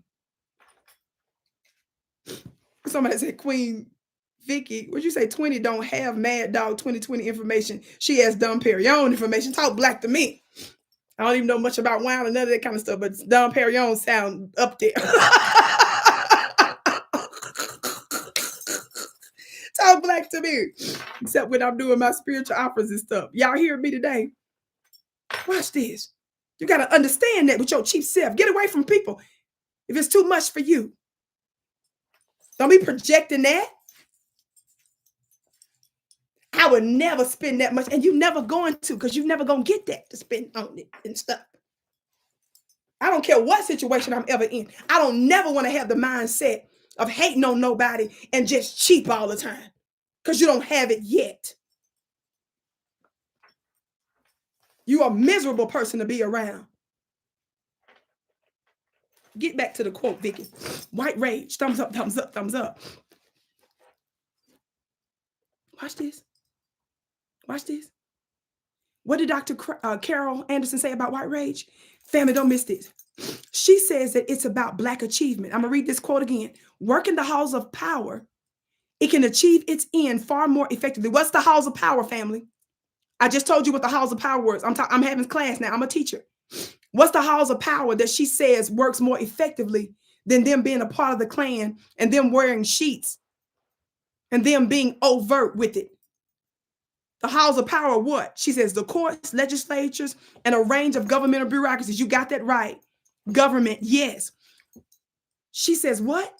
Them operating white supremacy in those realms. So that now do you all understand why we piss off the we piss off the Democrat Party and others more, because that's tapping into that. Did y'all see my video I did the other day where I talked about how the city council in Chicago, they just voted not to allow the Black constituents, I'm specifically saying Black constituents because they're the ones that were the impetus behind that legislation, that failed legislation.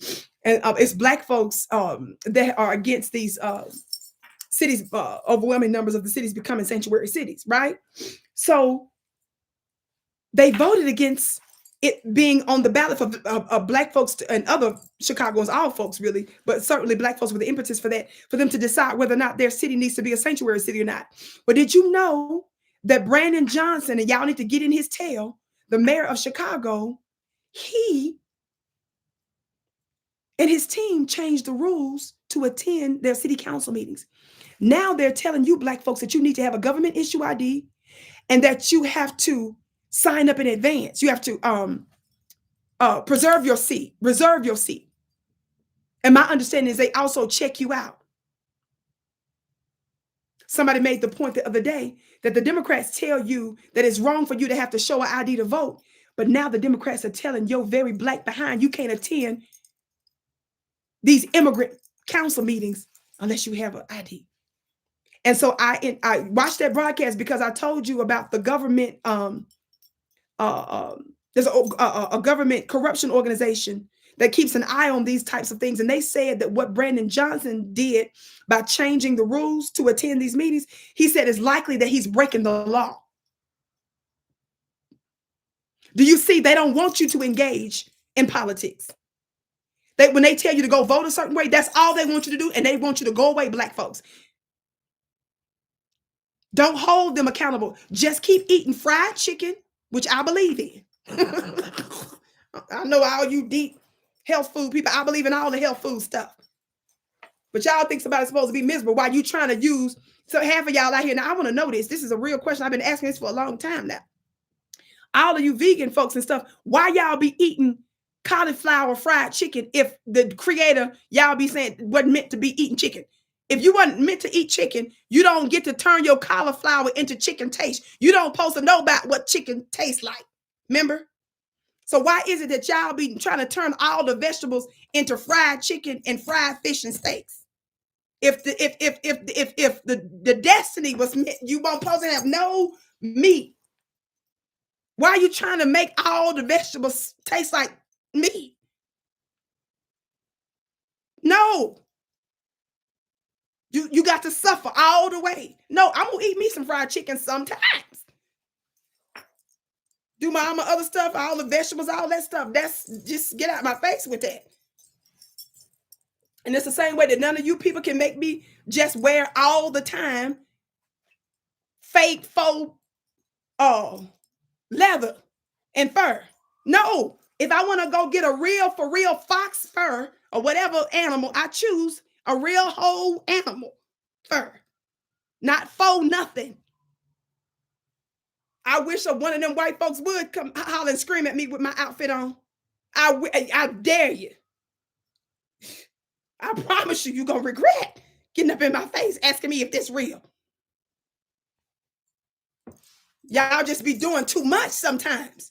Get some balance. Funny looking self. Don't never eat no fried chicken. If you don't, man, that's you. I'm not in your face about your chicken.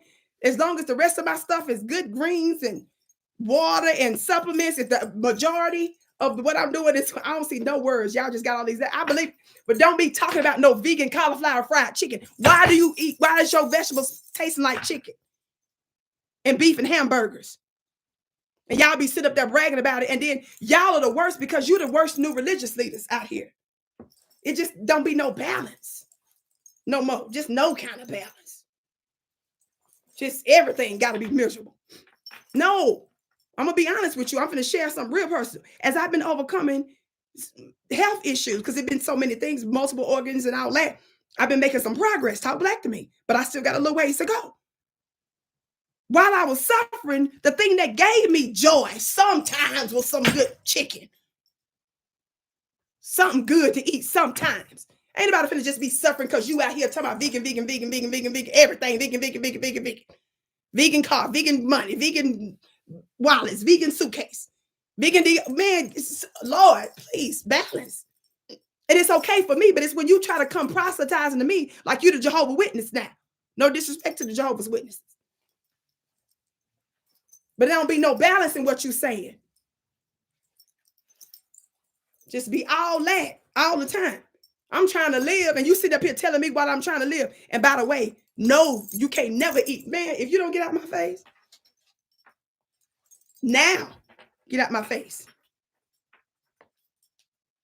So black to me. I don't know why I'm on that chicken, whatever. But y'all know what I'm talking about. Thumbs up, thumbs up. You're just not going to make me miserable all the time. I'm just not about to be in that life with you. No. I'm going to be in joy and bliss.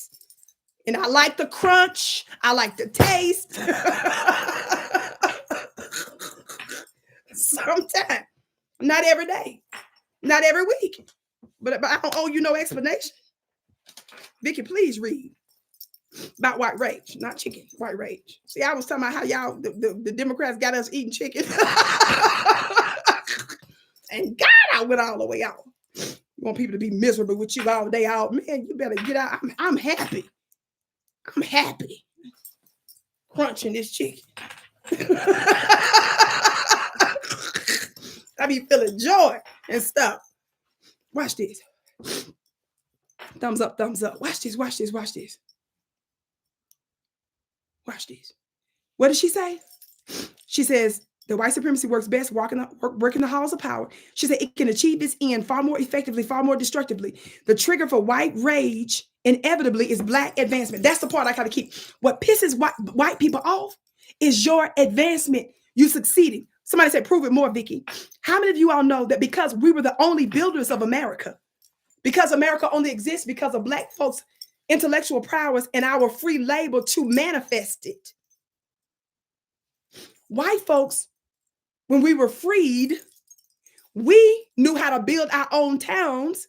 We had all of the major industries and businesses because we was the one that was building and doing everything in the first place. White folks did not work. White folks stole work. So that's the reason why you don't never let them throw you into no trick bag by telling you black folks are lazy. White folks, you have never, ever, you became outraged when you had to start working. And that's when y'all start corrupting the unions. You was pissed because your destiny you thought was never to have to work. You understand?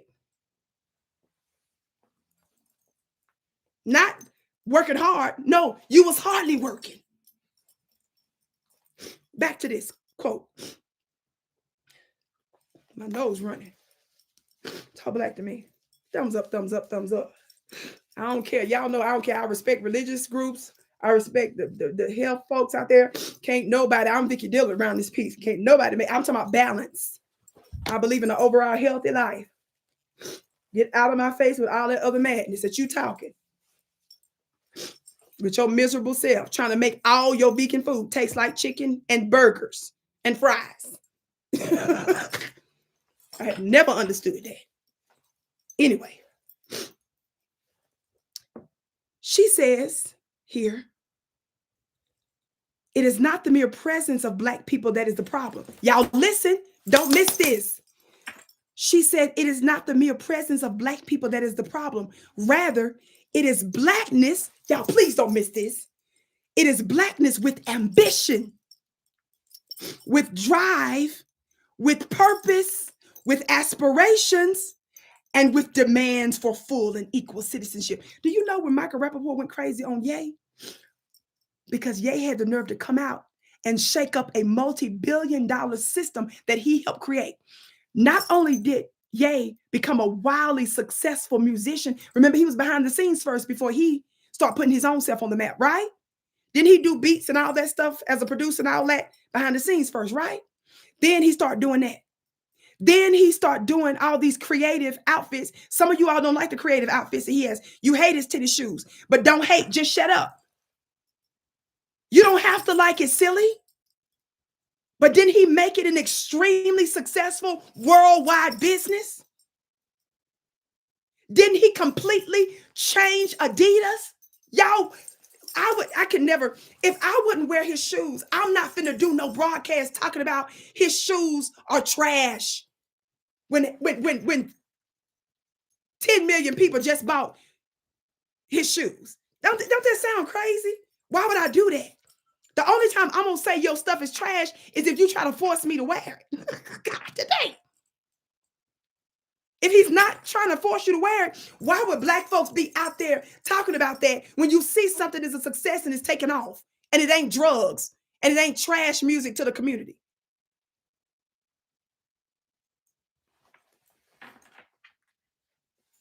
You a hater if the first thing you do, say ugly at home. Don't be putting it in chats and hating on this business and going on websites, putting negative reviews. Why would you do that?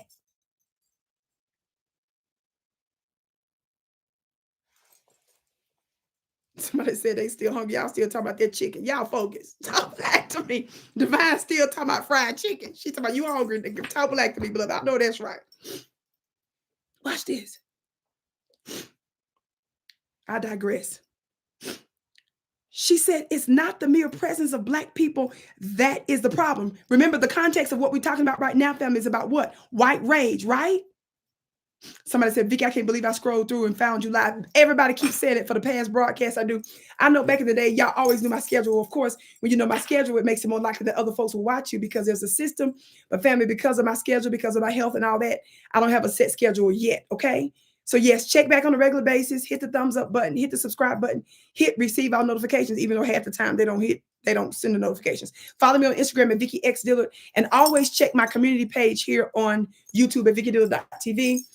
Somebody else had just made another comment about the fact that they used to seeing me on Fly Nubian. I am not on Fly Nubian or those affiliate networks connected to it.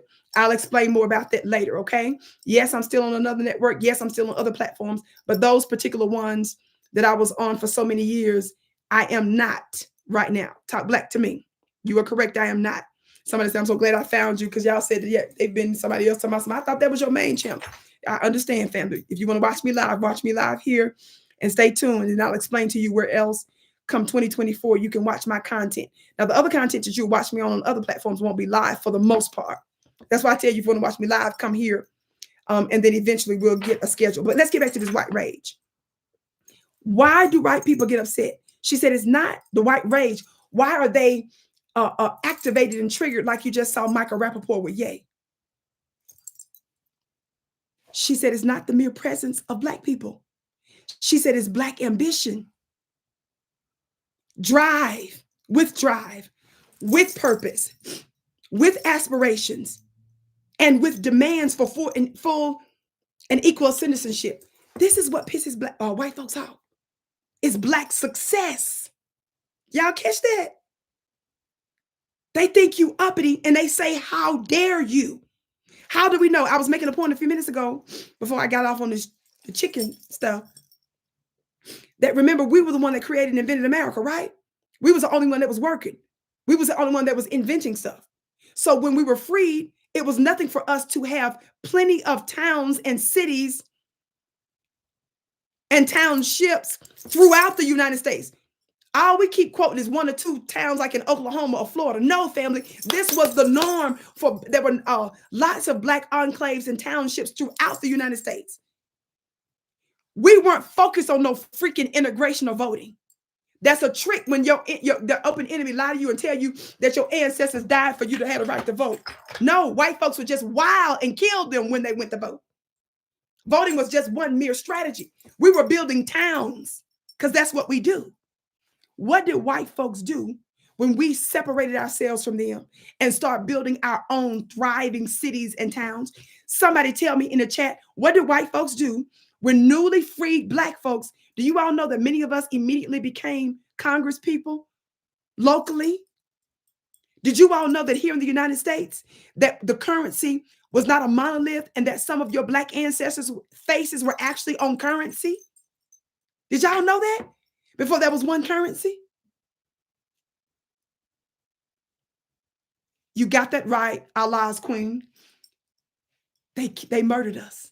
They unalived your ancestors. They did what? They destroyed our towns. Jealous, hating oppressors. Black folks wasn't studying them and wasn't thinking about no integration. Wasn't nobody over there in they dirty bathrooms. Michael Rapaport, while you sitting there saying KanYE look like he smells. Ninja, we knew we worked for y'all. We knew what the smells were all about. And again, we ain't making fun of nobody with no medical issues. Should nobody medically be triggered? I'm only responding to that because this knucklehead said that KanYE looked like he smelled. And white people are the last people on all of our planet that ought to be talking about smells and baths and showers. Anything to deal with soap and water ramps. You don't want to go there, white people. He said that in his rant. He dogged his career. He dogged his music. He invoked his deceased mother. This is a demon. You all understand that? He said he looked like he smelled. Why would this white man sit up there and say that KanYE looked like he smelled? Somebody say triggered much? No.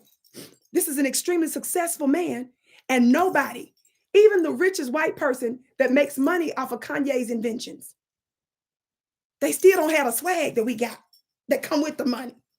We got spiritual money in currency too. It just make us so rich. That gets us a level of love and resonance that they never could get. And it's effortless for most of us. God, today. With your unremarkable self, they unremarkable self. Back to white rage. Remember, that's the name of the book that Dr. Carol Anderson wrote. Dr. Wesley is quoting a large passage. This whole passage here he quotes is from her book. That's what I'm reading from.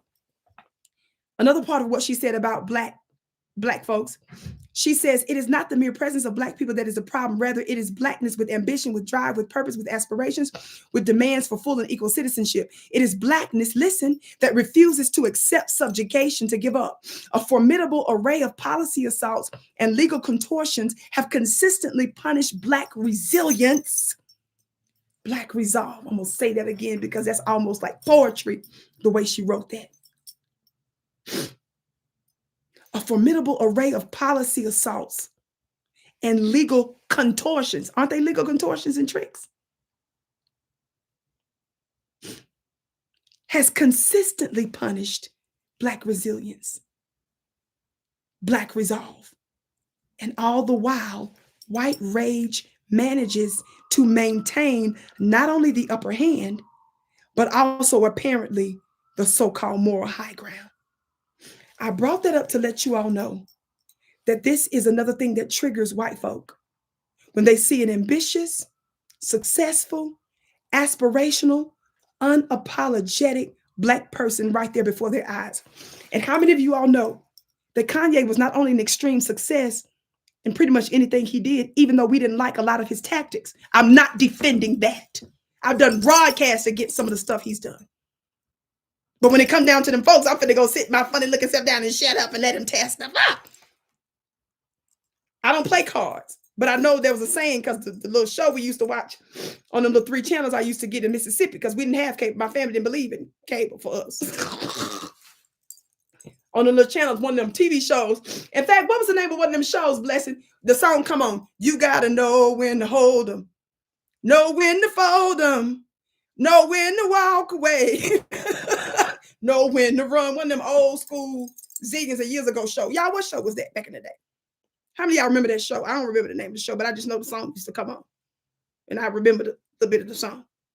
See, that's what you got to know how to do. Know when to shut up. Somebody say The Gambler. I don't think it was that. I don't remember no show called The Gambler. Maybe it was. I don't remember that. Somebody said Kenny Rogers. Kenny Rogers was the one that wrote the everybody. Okay, everybody saying it is The Gambler. Okay. I don't remember the name of the show. I just remember it's 1 or 2 channels we had in Mississippi. I grew up in a home, some of our channels, we still had to turn the channel. We still had a rotary phone in our kitchen. Y'all know Vicki, I'm talking about back in the day.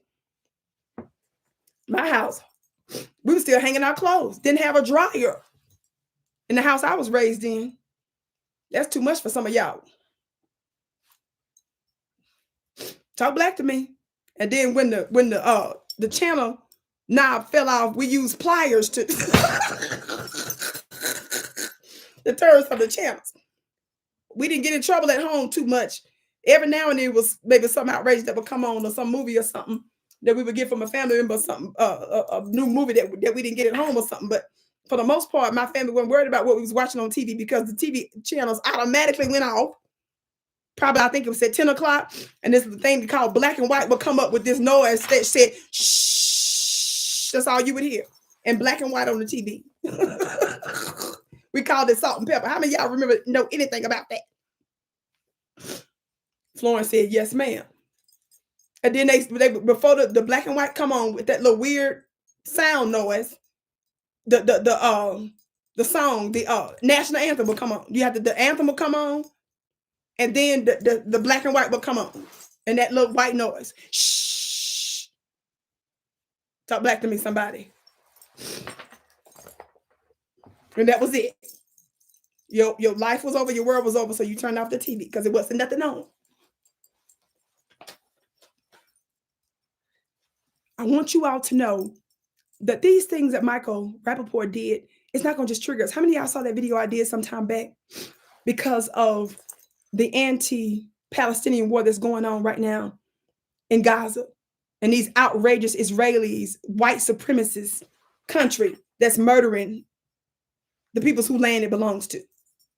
Well, I showed you all a clip a few weeks ago of a famous artist, a singer in Israel, Leo or something or another. He's a famous singer there. He was, they had this singer pump up the Israeli military before they went out to slaughter the Gazans. Before they went to murder, they celebrated, and they was at a concert with this white Israeli Leor guy to pump up the soldiers to go murder the Gazans. Do you know he likened Gaza? He says, "You black woman." How many of y'all saw that video I showed you? In Hebrew, the way he disparaged Gaza is that he compared the Palestinians to a black woman. Then he turned around and says, "You huge whore." Then he said, "You whore." He says, "You bitch, you trash." How many of y'all saw the clip I showed you in Hebrew? Y'all sitting there saying you saw it. Ask yourself, why would the worst thing you could think to call the Gazans was a black woman? And then once you said, "You black woman, you huge whore, you trash," the worst thing in the minds of them is us. And that is the motivation that they use to pump them up to go kill, was invoking the black woman. Then Michael Rapaport came out and got mad and tried to, excuse me, include Black Americans in this Israeli war against the Gazans. We ain't got nothing to do with that. But Michael Rapaport came out with another one of his sick, twisted, demented rants, cussing like crazy and talking about foundational Black Americans, and white folks like him, Amy Schumer, and a whole bunch of other unremarkable, high-profile whites come out telling Black folks, pissed off at us, telling us that basically we need to get involved in this to defend the Israelis. Ninja, please. We know an oppressor and a terrorist and a killer when we see one. And we know that some of your ancestors in your community were the main ones that benefit off of our slavery, and you taught what they call the Gentile whites how to work the system.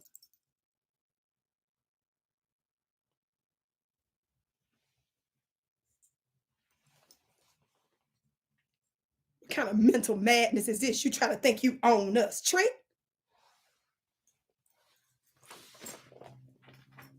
And then want to turn around and call us anti-Semitic fool when we was just up from chattel slavery, just up from some of the worst Black codes, just up from convict leasing, just up from sharecropping, and into a new form of terrorism, American apartheid, aka Jim Crow, Jane Crow. While we were under fresh Jim Crow, Jane Crow, we put on the uniform and went over to Germany to free you. Shed Black blood to fight Hitler. You better watch your mouth. Can't nobody check us. We are uncheckable.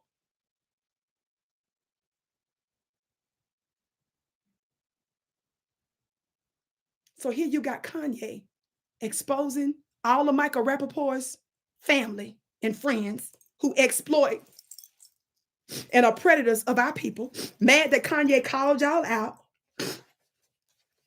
because he's been trying to do it behind the scenes for zillions and zillions of years. And then some of y'all didn't like how he was doing it. I didn't care. I didn't care because we always loving on y'all. So then y'all try to call him anti-Semitic like he was crazy and the devil. So Michael Rapaport came out about that. So you jealous, Michael, because you ain't him. So he got mad. This is why they was mad at Ye. They was mad at Ye for exposing the system, for saying to him, how dare you check us?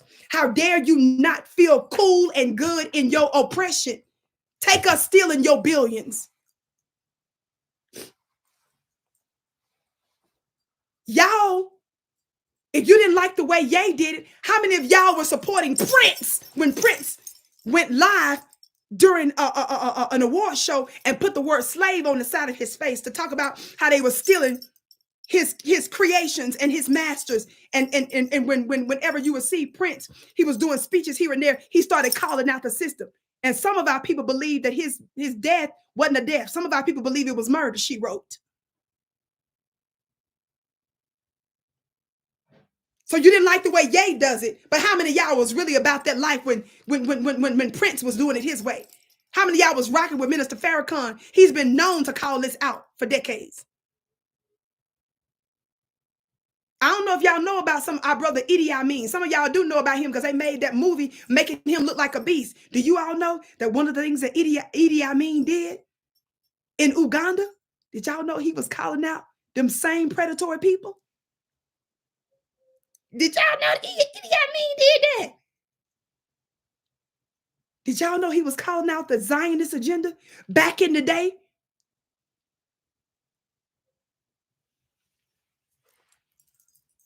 Did you all know that when a whole bunch of Indians came into his country to take over, they had a lot of businesses in Uganda, and they were not putting any of that money back into the economy. They were sending it to their people. So people got mad at him when he evicted some of them folks and tried to say he hated all Asians. No, he said, get your ASS up out of Uganda if you don't feel that you are Ugandan. He says, how you going to come here and dominate all my businesses in this country and not turn around and invest it? He gave him 5 minutes to get the hell out. I say 5 minutes, I mean like a few weeks. I forget the time frame. And the whole world tried to say this man was an idiot. Idi Amin couldn't have been that crazy if he was calling out the Zionists back in the day. He couldn't have been that crazy when he was telling the immigrants that came to his country that made all kinds of money from Ugandans. He said, wait, hold up. He said, you ain't putting that money back in the Ugandan economy. Excuse me, I'm just running. I beg your pardon. He says, you're not putting this money back into the economy? He said, if you don't want to be no Ugandan, get up out of Uganda. And do you all know they started to do an agenda? Everybody started working against him, even some of the Ugandans. He wasn't all that crazy. I'm not saying the man was perfect. I'm sure he had plenty of issues. But I'm just saying, anytime you see white folks calling one African or one black man a name, a terrorist, or this, a monster or a beast, he must have did something right secretly. I'm just saying. They didn't put that in the movie that he was calling out the Zionists. Y'all better quit being slow. Somebody said them Indians are from Mississippi. You got that right, baby. And you know I'm born and raised in Mississippi. Shout out to my brother, Tariq Nasheed, that did the movie American Maroons. That's what American Maroons is about. Tariq did a movie about Haiti that talked about the liberators and how they ran them white supremacists out of Haiti and to possess their own nation. Everybody brags about they was the first nation to do it in this hemisphere. But again, he did the movie American Maroons. I'm so glad he did, because he talked about those same type of black warriors that stayed here on the land in this, what we call the United States now. There were the Aboriginal people here. There were black-skinned Aboriginals. The so-called original Indians were black skin. And by the way, I appeared in that movie, just by the way. You want to be sure to get there. Check out, you just pull up Tariq's name so that you can find the website so that you all are able to get the movie. It's absolutely amazing. But it talks about the American Maroons because we stayed here on this land and fought the beast. And American history distorts what black folks were actually doing here when we stayed on the land. And we were so powerful and we were one with nature that we were able to tear their butts up with so-called inferior weapons. But even creation worked with us to tear their tails up. So that's the reason why you hear me say that some of our people are actually indigenous to this part of America. And then some of us were actually brought from the continent of Africa. Do you understand? That's right, DJ Natural, talking about some of the pyramids that were found on this part of the world. Because you got to understand it, it's found in this part of the world and other parts of North and South America and really throughout the planet, because the whole planet belonged to us. Y'all understand that? In every case, it wasn't just some African that trekked to the Americas. No, we're indigenous to every part of the planet. Somebody put a globe in the chat. Put a globe in the chat. The whole thing was ours. Yes, the old mix. You got it. But I gotta go, family. I've been on here 2 whole hours. Oh my God, I gotta go. I got some other work to do. I have a very busy weekend. I have important appointments tomorrow, so I gotta take care of myself. So I wanted to come on and surprise you today. So I got to knock out a few other appointments. I love you so much. In fact, I missed an important phone call that just came through. I love you all so much, family. Be sure to mark your calendars for January 2nd. If you came in mid-show, watch the whole show because I know you missed something. Share with other people. Hit the subscribe button, hit notifications buttons, and check every single day for new content. Y'all know YouTube changed the way they set up the videos. So they got one section for live videos, one section for shorts, one section for other videos and uploads and stuff like that. But also be sure to check my community page here on YouTube. Follow me on Instagram at Vicki X Dillard. That's VICKIX Dillard. Follow me on Twitter, Dillard Vicki. Follow me on a couple of Facebook pages at Vicki Dillard. Follow me on TikTok. I am Vicki Dillard. And I think my people putting me up on Rumble here soon. And we're completely revamping my website. I love you so much. I'm also on African Diaspora News Channel. Got some other exciting announcements for new programming where you can watch Vicki Dillard content, not just here, but beyond. Somebody say Capricorn love. Thank you so much, beloved. Yes, Capricorn love. I love you all so much. I'm your sister with the curly braids. I bow to you. You are my bliss. And by the way, all of you that gave your gifts are blessed 1,000-fold. I can't wait to see you again. Oh, hit that link I was saying for January 2nd so that you can join my new mastermind school once a month called the Vicki Dillard Mystery School. Your life will never be the same. I don't care how holy you are, how unholy you are, how unreligious you are. You may say, I don't get into all that. Yeah, you better get into all that because my course is about your essence. It's about spiritual principles. It's not a religious school. Get into it because we want to have the advantage in every area of our lives, family. And only for $45 a month. Don't play with it. We're in a time where the economy is going up and down. We're talking about the de-dollarization of the United States, but it doesn't matter because our goal is to thrive, not only economically, but spiritually, because we're the new world rulers and you're going to have the necessary spiritual power to do it. That's the secret to our success. It's not about who has of the seats in Congress and who are the premiers and the chancellors and the prime ministers and the presidents and the kings and the queens only. We're going to have some of that too. It's about your rank in the spirit first. Did you hear what I said? I said it's about your rank in the spirit first. And I want us to do it together because it makes us more effective. The link is in the chat. Go to VickiPlanet.com. Just get on my email list. If you're on the email list, you're good. That way you're notified when you can, when my team sends out the direct link for you to register for only $45 a month. You'll get it right before January 2nd. I can't wait to see you again.